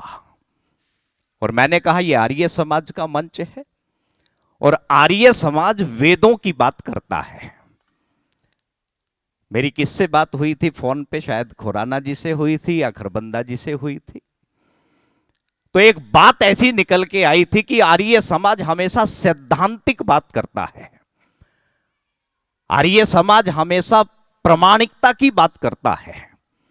यानी इस मंच के माध्यम से जो भी कहा जाता है वो प्रामाणिक हो, तथ्यात्मक हो और सैद्धांतिक हो, वो चर्चा इस मंच से देखने सुनने को मिलती है।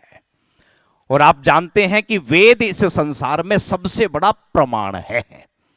इसीलिए वेद का एक मंत्र, क्योंकि मैं व्याख्याओं में कम विश्वास करता हूं, संदेश निकल जाए उस पर ज्यादा यकीन करता हूं। और विश्वास करना, मेरी बात का लंबे चौड़े व्याख्यानों भाषणों से कभी बहुत बड़ा परिवर्तन नहीं हुआ है। यदि लंबे चौड़े व्याख्यानों से संसार का भला हुआ होता तो भारतवर्ष में प्रतिदिन बहुत लंबी लंबी कथाएं चलती हैं। कहीं भी आप चले जाओ, बहुत बड़ी बड़ी व्याख्यान भाषणों की एक फेहरिस्त आपको मिलेगी।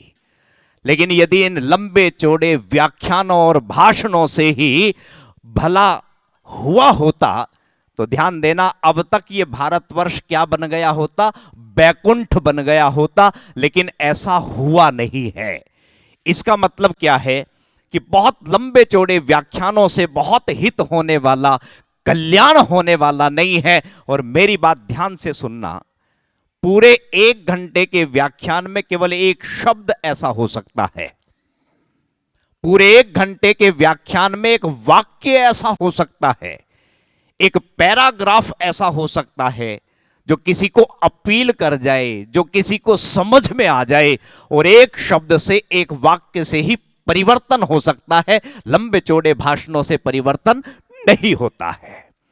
इसीलिए मैं विश्वास करता हूं कोई संदेश चला जाए, आजू बाजू की बहुत सारी बातें हो सकती हैं, कथा कथानक की बात हो सकती है, दृष्टांत कहानियों की बात हो सकती है, लेकिन एक संदेश यहां से निकले और सुनने वाला बड़े मन से उस संदेश को पकड़ ले। तो ऋग्वेद का एक मंत्र है, आप चाहे तो नोट कर लेना।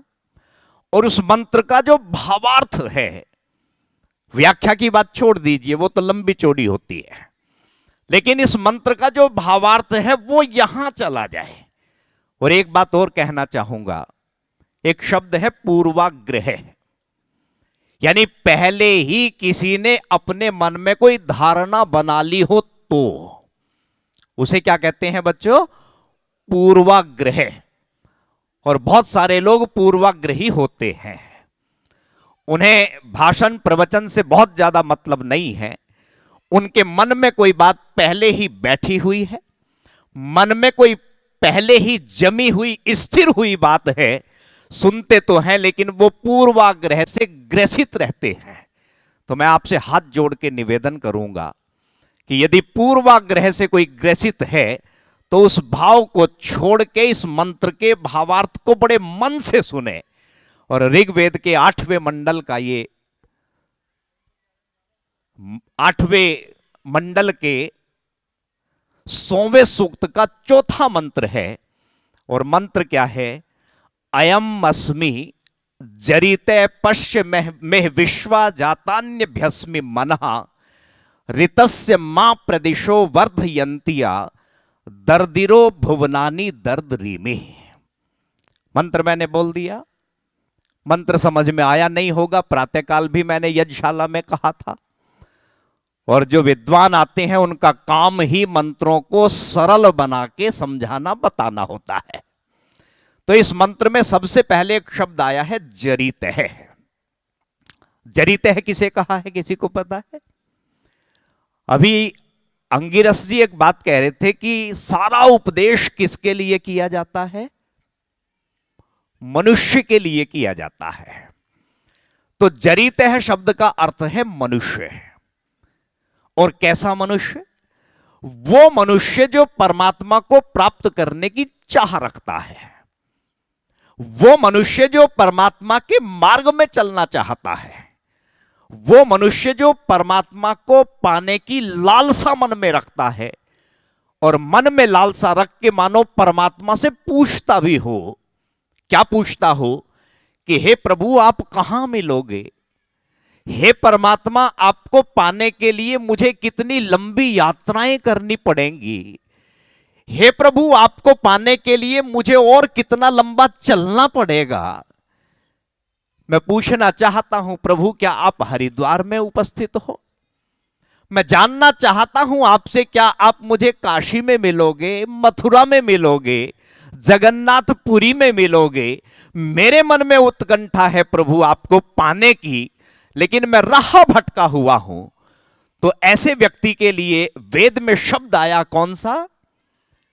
जरित है।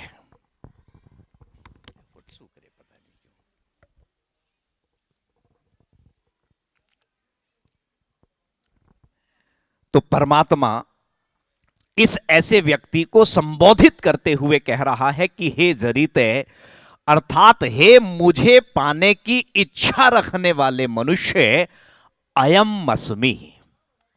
बस ये वाक्य सुन लो, क्या कहा?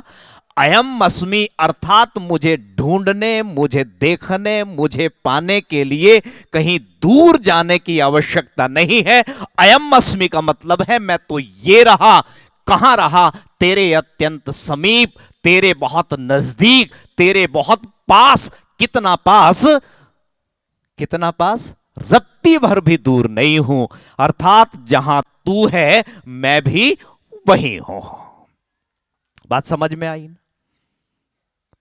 परमात्मा कह रहा अयम अस्मि मां इह पश्य, मुझे तू वहीं देख जहां तू है, और जहां तू है मैं भी वही हूं। एक बात रोक के कहूं कुछ? परमात्मा से दूरी के कारण क्या हैं आप जानते हैं? बहुत सारे कारण हैं। हम बिल्कुल कहते हैं जी इस बात को कि मैं परमात्मा को मानता हूं। बहुत सारे लोग दंभ भरते हैं इस बात का कि मैं परमात्मा पे विश्वास करता हूं और मैं आस्तिक हूं। ध्यान देना, सच्ची बात तो यह है कि हम बिल्कुल एक ऐसे मकान में रहते हैं जिस मकान के नीचे मानो बहुत बड़ी संपदा, बहुत बड़ा खजाना गड़ा हुआ हो, और उस मकान के ऊपर हमारी रहवाइश हो, लेकिन उस खजाने का हमें बिल्कुल पता नहीं है, या उस खजाने का हमें कोई लाभ नहीं है। ये बात आप जानते हैं ना? हम बोलते हैं इस बात को कि परमात्मा को हम मानते हैं, लेकिन सच बताऊं परमात्मा को मानते तो हैं लोग, लेकिन परमात्मा को सही प्रकार से जानते नहीं हैं। जानने और मानने में अंतर है। हमें इतना पता है कि यह बिजली का एक तार है, बिजली की एक वायर है, और बिजली के इस वायर में करंट प्रवाहित होता है। ध्यान देना, हमें इस बात का पता है, हम इस बात को जानते भी हैं और इस बात को मानते भी हैं, इसीलिए कभी भी बिजली के उस नंगे वायर को छूते नहीं है। लेकिन कैसी विडंबना है कि हम कह तो देते हैं कि परमात्मा को मानते हैं, लेकिन सही कहा जाए तो परमात्मा को जानते नहीं हैं। और यदि जानते भी होते तो हमारे जीवन में शुचिता होती, हमारे जीवन में पवित्रता होती। विश्वास करना, हम में से कभी भी कोई व्यक्ति पाप कर्म नहीं करता, झूठ व्याभिचार का कार्य नहीं करता। मेरे एक बात याद आई, इस बात को रोक के बोलता हूं। मैंने कहीं पढ़ा और बड़े मन से बताता हूं। आपने नाम सुना होगा, एक होता था पहले गांव में नट। सुना किसी ने ये शब्द नट? और हमारे क्षेत्र में उसे बादी भी बोलते थे, नट बादी। और ये वो बिरादरी होती थी जो खेल तमाशे दिखाती थी। अब आप समझ गए होंगे।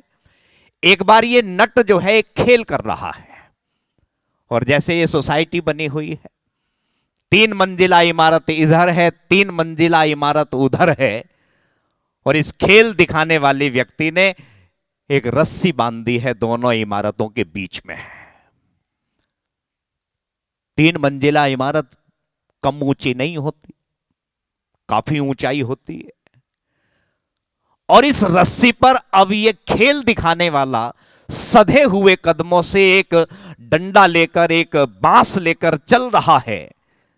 और कमाल की बात यह है कि इस खेल दिखाने वाले व्यक्ति ने अपनी पीठ पर, अपने कंधे पर अपने 3 साल के बच्चे को भी बैठाया हुआ है। पहुंचना जरा वहां, हम कितने बड़े आस्तिक हैं। अब यह दृश्य देखने वालों का मानो सांस रुका हुआ है। अरे कितना रिस्क, कितना खतरा है। और जो मातृशक्ति वहां उस खेल को देख रही है, वो मन ही मन प्रार्थना कर रही है कि हे भगवान, इससे चूक ना हो जाए। यदि चूक हो जाएगी तो ये तो मरेगा, इसका मासूम बच्चा भी मर जाएगा। सांसें रोके हुए सब इस दृश्य को देख रहे हैं और ये सधे हुए कदमों से रस्सी पर आगे बढ़ रहा है और धीरे धीरे अंततो गत्वा ये अपनी मंजिल को पा लेता है। दूसरे किनारे पर जैसे ही पहुंचता है मंत्री जी, लोग तालियों की गड़गड़ाहट से उस वातावरण को गुंजायमान करते हैं, लोग उसकी प्रशंसा करते हैं। और फिर एक घटना घटी।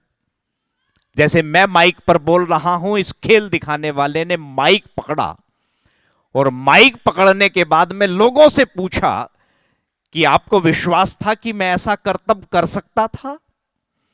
लोगों ने एक स्वर में कहा, उत्साह के साथ में कहा कि हां, हमें विश्वास था आप ऐसा कर सकते थे। उसने कहा कि सोच लो, क्या आपको अभी भी विश्वास है कि मैं इसकी पुनरावृत्ति कर सकता हूं, दोहरा सकता हूं? लोगों ने फिर एक साथ स्वर में कहा उत्साह के, हां, हमें पूरा विश्वास है कि आप ऐसा दोबारा कर सकते हो। इसने कहा कि पूरे विश्वास के साथ कह रहे हो कि हां। तभी इसने एक वाक्य बोला, पता क्या वाक्य बोला? और कितने ही लोगों के जो गलत फहमियां हैं वो दूर हो जाएंगी, दंभ दूर हो जाएगा। ये खेल दिखाने वाला कहता है कि यदि सचमुच आप लोगों को विश्वास है अभी भी कि मैं ऐसा करतब दोबारा कर सकता हूं, तो अभी तक तो मेरा बच्चा मेरे कंधे पर था, और जिसे जितना ज्यादा विश्वास हो वो अपने 3-4 साल के बच्चे को मुझे दे दे, मैं अपने कंधे पर बैठाऊंगा और फिर करतब करूंगा।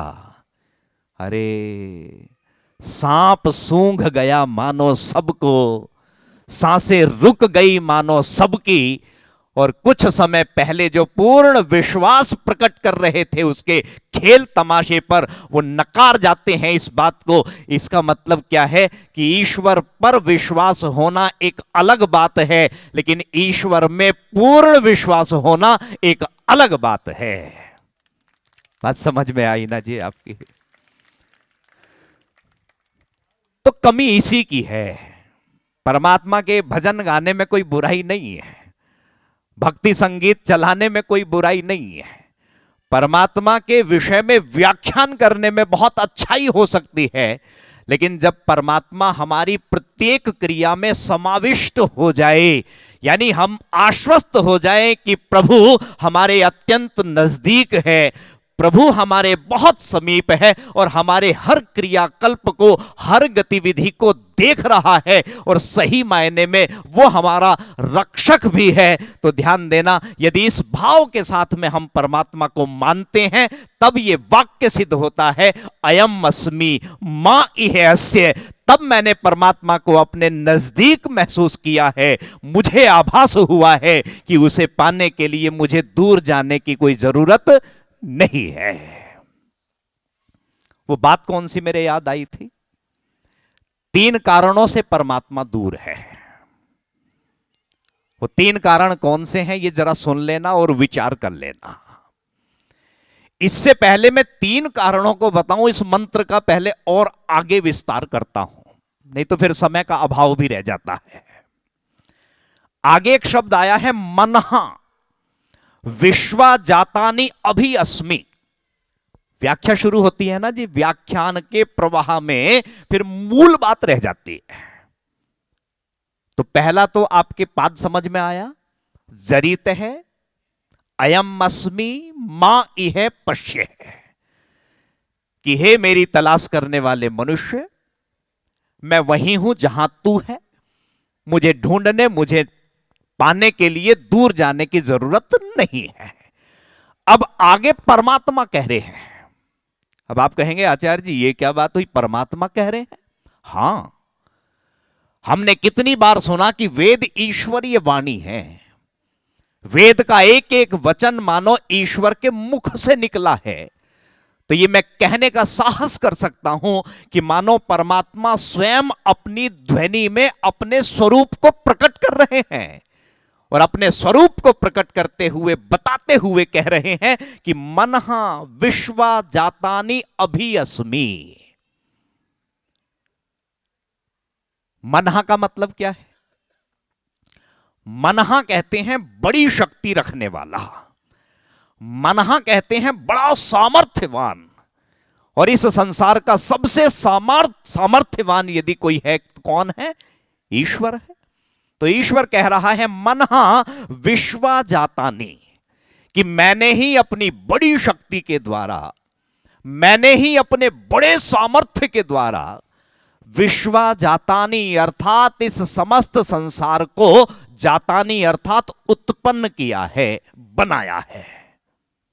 और आगे एक शब्द आया है अभी अस्मि, कि मैंने अपने सामर्थ्य से इस संसार की रचना की है और रचना करने के बाद अपने इस संसार को रिक्त नहीं छोड़ दिया है, अपितु अभी अस्मि अर्थात मैं अपना इसके ऊपर पूर्ण नियंत्रण करता हूं, अर्थात इस सृष्टि को बनाने के बाद इसके रूप में, इसके ऊपर अधिष्ठाता रूप में, अध्यक्ष रूप में क्या हूं? विद्यमान हूं। यह बात भी समझ में आई बच्चों? भाई मैंने ही इस सारे संसार को रचा, और रचा ही नहीं है, मैं इस संसार का अध्यक्ष भी हूं, अर्थात इसके ऊपर अपना शासन भी चलाता हूं। अच्छा माता जी, कोई घड़ी बनाने वाला है, मैं घड़ी बांधता हूं, घड़ी बनाए, घड़ी बनाने के बाद में मुझे दे दे। अब इस घड़ी की रक्षा करने का दायित्व उस घड़ी साज का है या मेरा है? मेरा है ना। घड़ी बनाने वाले का अब दायित्व नहीं है कि वो घड़ी की रक्षा करेगा, लेकिन यहां ध्यान देना, परमात्मा ने आंख बनाई भी है और बना के छोड़ नहीं दी है, अपितु आंख बनाने के बाद आंख की रक्षा भी करता है। यानी यहां एक बात निकल के आती है कि वो पालन भी करता है, और पालन करने के साथ साथ में वो क्या करता है? उत्पन्न भी करता है, और उत्पन्न करने के साथ साथ में क्या करता है? पालन भी करता है। तो बात आपकी समझ में आई होगी, बहुत सरल है। अब आगे कहा ऋतस्य प्रदिशे माम वर्धयन्ति, ऋत का विशेष रूप से उपदेश करने वाले उपदेष्टा। यानी इस संसार में मेरी व्यवस्था को कुछ लोग जो समझते हैं, जो सही मायने में आस्तिक हैं, जो मेरे प्रशासन, मेरे प्रशिक्षण को जानते हैं, माम वर्धयन्ति अर्थात मानो वो मुझे बढ़ाते हैं, मानो इस संसार में आस्तिकता के भावों को बढ़ाते या उनका प्रचार करते हैं। अब आगे अंतिम पाद में कहा आदर्दिरे भुवनानी दर्दरीमी। आदर्दिरे का मतलब क्या है? मिली हुई वस्तुओं को अलग कर देना। तात्पर्य क्या है? जिन तत्वों से मिलकर इस संसार का निर्माण किया था, जिन परमाणुओं के संयोग से इस संसार को बनाया था, आदर्दिरे भुवनानी दर्दरीमी अर्थात मैं स्वयं ही, मैं खुद ही अपने बनाए हुए संसार का अंततः संहार कर देता हूं, अर्थात कार्य रूप जगत को कारण रूप कर देता हूं, परमाणु परमाणु में उसे विदीर्ण कर देता हूं। तो मंत्र का भाव समझ में आया आपकी? पौराणिक मान्यता के हिसाब से सृजन, पोषण और संहार कार्य के लिए 3 अलग अलग देवताओं की क्या की गई है?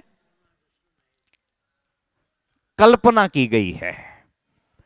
और ये कल्पना क्या है? देखो आर्य समाज जो है ना जी, किसी भी पदार्थ के यथार्थ स्वरूप का बोध कराने का काम करता है। आर्य समाज ऐसा नहीं बस भाषण शुरू कर दिया, यानी किसी भी पदार्थ के यथार्थ स्वरूप का सरलता से बोध कराना। तो यहां पुराणों में जो मान्यता दी है कि इस सृष्टि का सृजन, सृष्टि का पोषण और सृष्टि के संहार कार्य को करने के लिए अलग अलग 3 देवताओं की जो कल्पना की गई है, यदि इस वेद मंत्र के प्रकाश में हम इस सत्य और तथ्य को ढूंढें तो यह बात बिल्कुल स्पष्ट हो जाती है कि इन तीनों कार्यों को करने के लिए 3 अलग अलग देवताओं की आवश्यकता नहीं है, अपितु इन तीनों कार्यों को करने वाली शक्ति केवल एक है। तो वही बात आ गई ना जो मैंने कहानी सुनाई थी, इस संसार की उत्पत्ति करने वाला किसको बताया है? ब्रह्मा को बताया है। इस संसार का पालन पोषण करने वाला किसे बताया माता जी? विष्णु को बताया है। और अंततः इस संसार का संहार करने वाला किसे बताया है? महेश को बताया है। आप बुद्धिपूर्वक विचार करना, पार्कों में ऐसे आयोजन तब सार्थक हैं जब हम थोड़ा सा विचार करें, थोड़ा सा आपकी बुद्धि यदि इस बात को मानने के लिए तैयार हो जाए तो मानना। क्या हम कल्पना कर सकते हैं कि ब्रह्मा ने इस संसार को बनाया हो और बनाने के बाद में फिर ट्रांसफर कर दिया हो विष्णु के लिए कि भाई मेरा काम बनाने का खत्म हुआ और अब आपकी ड्यूटी पालन पोषण करने की शुरू होती है, अब मैं काम कुछ नहीं करूंगा, अब सारा काम आपको करना है? शायद किसी की बुद्धि इस बात की मान्यता नहीं करेगी। क्या कभी ऐसा बुद्धि स्वीकार करेगी कि विष्णु ने भी एक समय तक इस संसार का पालन पोषण किया और जब संहार का समय आया तो विष्णु ने यह कहते हुए शिवजी को इस संसार को ट्रांसफर कर दिया हो कि मेरा काम खत्म हुआ, अब संहार कार्य करने का दायित्व आपका है, इसलिए इस सृष्टि को मैं आपको सौंपता हूं? ना, ऐसा किसी की बुद्धि, किसी का मन, किसी का आत्मा सच में स्वीकार नहीं करेगा। और हर व्यक्ति इस बात को कह सकेगा कि नहीं, ये तीन कार्य अलग अलग नहीं हैं, अपितु इन तीनों कार्यों में क्या है? एक तारतम्य है। और इन तीनों कार्यों को करने वाली सच में इस संसार में एक ही शक्ति है। इसलिए आर्य समाज इस बात को कहता है कि इस संसार में केवल एक ही ईश्वर है।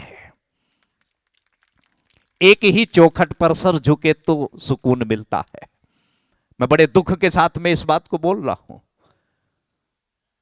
एक ही चौखट पर सर झुके तो सुकून मिलता है और भटक जाते हैं अक्सर वो लोग जिनके हजारों खुदा होते हैं। बात समझ में आई नहीं आई? एक ही चौखट पर सर झुके तो सुकून मिलता है और भटक जाते हैं अक्सर वो लोग जिनके हजारों खुदा होते हैं। और हम हिंदुओं ने हजारों खुदा, हजारों भगवान, हजारों देवी, हजारों देवताओं को मान्यता दे रखी है, जबकि एक ईश्वर, एक शक्ति इस संसार का ये तीनों के तीनों मुख्य कार्यों को करने वाली होती है।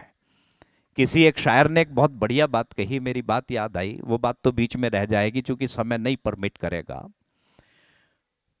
मैंने कहीं, जितेंद्र जी, एक बात सुनी। एक बार मैं कार्यक्रम में गया जी, 7 दिन का कहीं कार्यक्रम था और कहीं कहीं सरस्वती बैठती है गले पे, सब जगह नहीं बैठती, मैं सच बता रहा हूं। कहीं कहीं सरस्वती विद्यमान हो जाती है और बहुत बढ़िया बोला जाता है। तो वहां कार्यक्रम चला, 7 दिन की वेद कथा थी, वेद मंत्रों की व्याख्याएं वाकई आनंदित करने वाली है। और मैं बाजार में गया और बाजार में मैं रेजर लेने के लिए निकला तो मैंने एक दुकान पर पता क्या वाक्य लिखा हुआ देखा, आपको दुख भी होगा और हंसी भी आएगी। उस दुकान पे लिखा था कि हमारे यहां सब प्रकार के भगवान बेचे जाते हैं। हाँ, सब प्रकार के भगवान बेचे जाते हैं। यानी मनुष्य जिसे परमात्मा ने बनाया है, ये मनुष्य अब भगवान का निर्माण कर रहा है। ये हास्यास्पद भी है और घोर अपमान भी उस परमात्मा का है। इसीलिए मैंने कहीं पढ़ा था एक जगह कि एक मिट्टी की मूर्ति बनाने वाला कोई कलाकार था और मिट्टी की मूर्ति बनाने वाला कलाकार एक बार भगवान से पूछ बैठा कि हे भगवान, तू भी एक कलाकार है और मैं भी एक कलाकार हूं। फर्क इतना है कि तूने मेरे जैसे असंख्य बुत इस संसार में बना के भेजे हैं, तो मैंने भी तेरे असंख्य बुत बना के इस संसार के लोगों को बेचे हैं।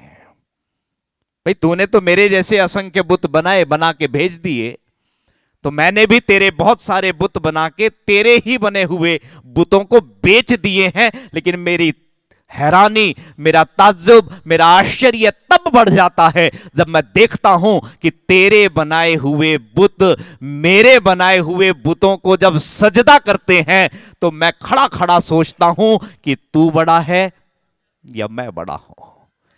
यानी तेरे बनाए इस जहां में किसकी कीमत ज्यादा समझूं है खुदा। कहीं तू मिट्टी से इंसान बनाता है और कहीं इंसान तुझे मिट्टी से बनाता है। ये सचमुच परमात्मा का बहुत बड़ा अपमान है। और किसी शायर ने एक बहुत बढ़िया बात कही है कि पत्थर में खुदा है। क्या कहा है? ऐसी बात नहीं है। परमात्मा कण कण में है, इसमें कोई मिथ्या नहीं है, दो राय नहीं है। पत्थर में खुदा है, पत्थर खुदा नहीं है। और मैं तो इस शायर को नमन करता हूं बहन जी, मन ही मन। इसने मानो वेद शास्त्रों की बातों को सार रूप में, निचोड़ रूप में अपने अल्फाज, अपने शब्दों में गढ़ दिया। और क्या कह दिया प्रधान जी कि पत्थर में खुदा है, पत्थर खुदा नहीं है। खुदा तो दिल में ही है, वो गुमशुदा नहीं है। अभी रुको। पत्थर में खुदा है, पत्थर खुदा नहीं है। खुदा तो दिल में ही है, वो गुमशुदा नहीं है। और गौर कर उसे मंदिरों मस्जिद में ढूंढने वाले, तू ही है जुदा उससे, वो तुझसे जुदा नहीं है। तो वेद मंत्र इसी बात को कह रहा है कि तू ही उससे जुदा है। और एक आवरण कहीं ना कहीं, एक झिल्ली कहीं ना कहीं ऐसी है कि वो नजदीक रहते हुए तुझसे दूर बना हुआ है। और वो 3 कारण मैं आपको बहुत संक्षेप में बता रहा हूं, बहुत संक्षेप में। समय लगभग हो रहा है लेकिन सुन लो। पहला कारण है जिसे बोलते हैं मल। आपने विद्वानों के श्रीमुख से यह शब्द सुना होगा, मल। सुना है ना? एक शब्द है विक्षेप और एक शब्द है आवरण। मैं बहुत संक्षिप्त में बता रहा हूं। मल का मतलब क्या है? मल का तात्पर्य है कि मन में दूसरों को हानि पहुंचाने का विचार और पुनर्जन्म के, पिछले जन्मों के बुरे संस्कार, इस एक बड़े कारण से परमात्मा से दूरी बनी हुई है। तो बहुत बड़ी बात है ये। यदि किसी की हानि पहुंचाने का विचार किसी के मन में है तो गांठ बांध लेना, उसे परमात्मा का कभी दर्शन नहीं हो सकता है। मल समझ में आया माता जी? दूसरों को हानि पहुंचाने का विचार और पिछले जन्मों के पुराने गलत संस्कार। दूसरा शब्द है विक्षेप, अर्थात मन में निरंतर विषयों का चिंतन चलते रहना और मन के स्थिर न रहने की स्थिति को क्या कहा है? विक्षेप कहा है। और तीसरा शब्द है जिसे कहा आवरण। आवरण का मतलब है संसार के नाशवान पदार्थों के, समस्त संसार के जितने भी पदार्थ हैं वो नाशवान हैं। और इन नाशवान पदार्थों के अहंकार का पर्दा मन पर पड़े रहना, इन 3 कारणों से परमात्मा से हमारी क्या बनी हुई है?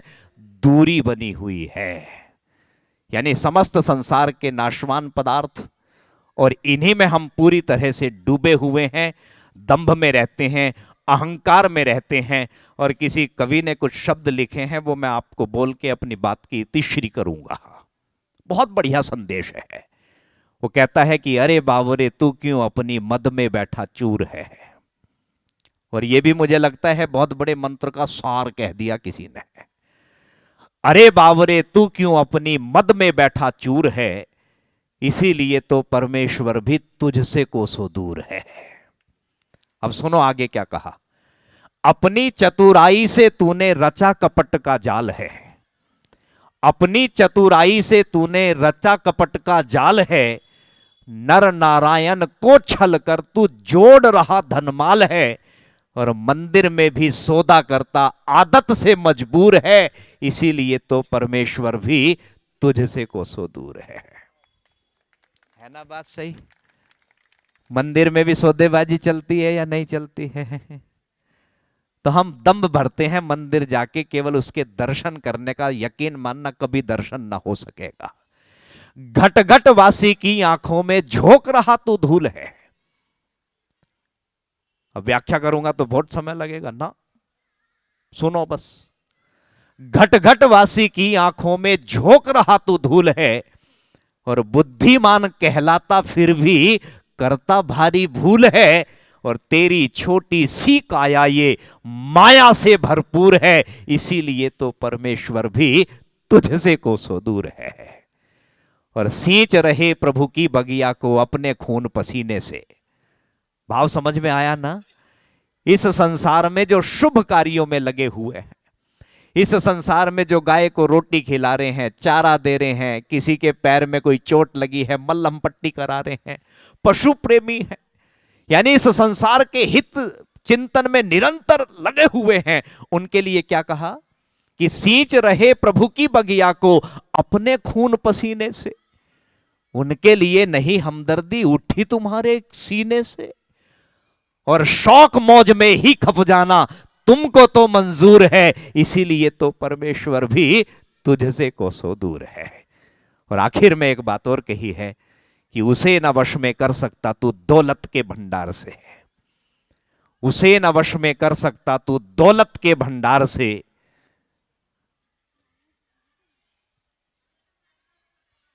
वो तो सदा मिलता है सदाचार और प्यार से, और जुड़ा ना अब तक सीधा नाता, कोई कमी जरूर है, इसीलिए तो परमेश्वर भी तुझसे कोसों दूर है।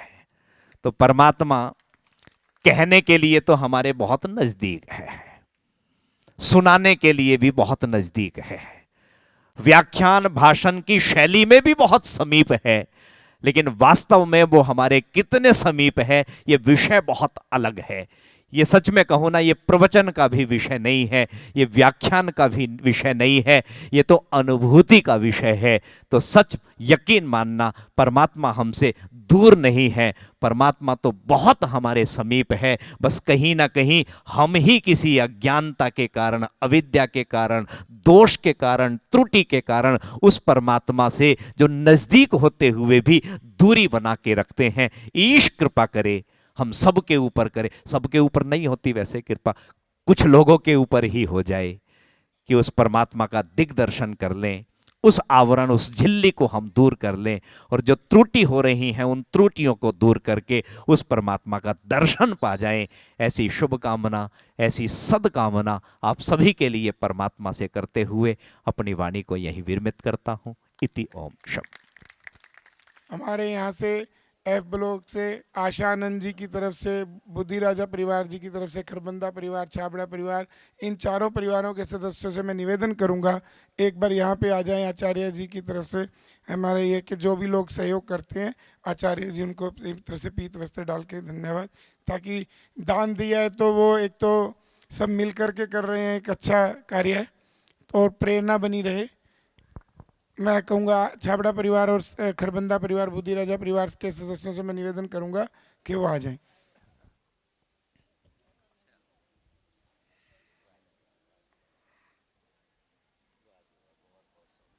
इनके लिए भी तालियां बजती रहनी चाहिए।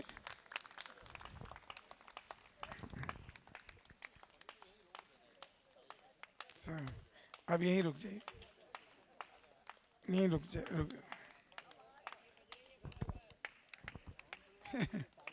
नहीं नहीं ये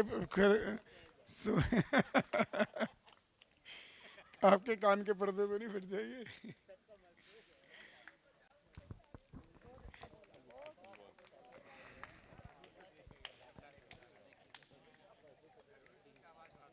एक जब तक ये स्वागत चल रहा है, आज का जो रिकॉर्डिंग का कार्यक्रम है, हमने दिल्ली आर्य प्रतिनिधि सभा से निवेदन किया था, लाइव किसी कारणों से नहीं हो सकता था, हमने रिकॉर्डिंग ये अपने यहाँ से करवाई है। तो दिल्ली आर्य प्रतिनिधि सभा का जो आर्य संदेश चैनल है, आप सब लोग, मेरा निवेदन है कि आर्य संदेश चैनल को, लाइव को आप लोग सब्सक्राइब करिए।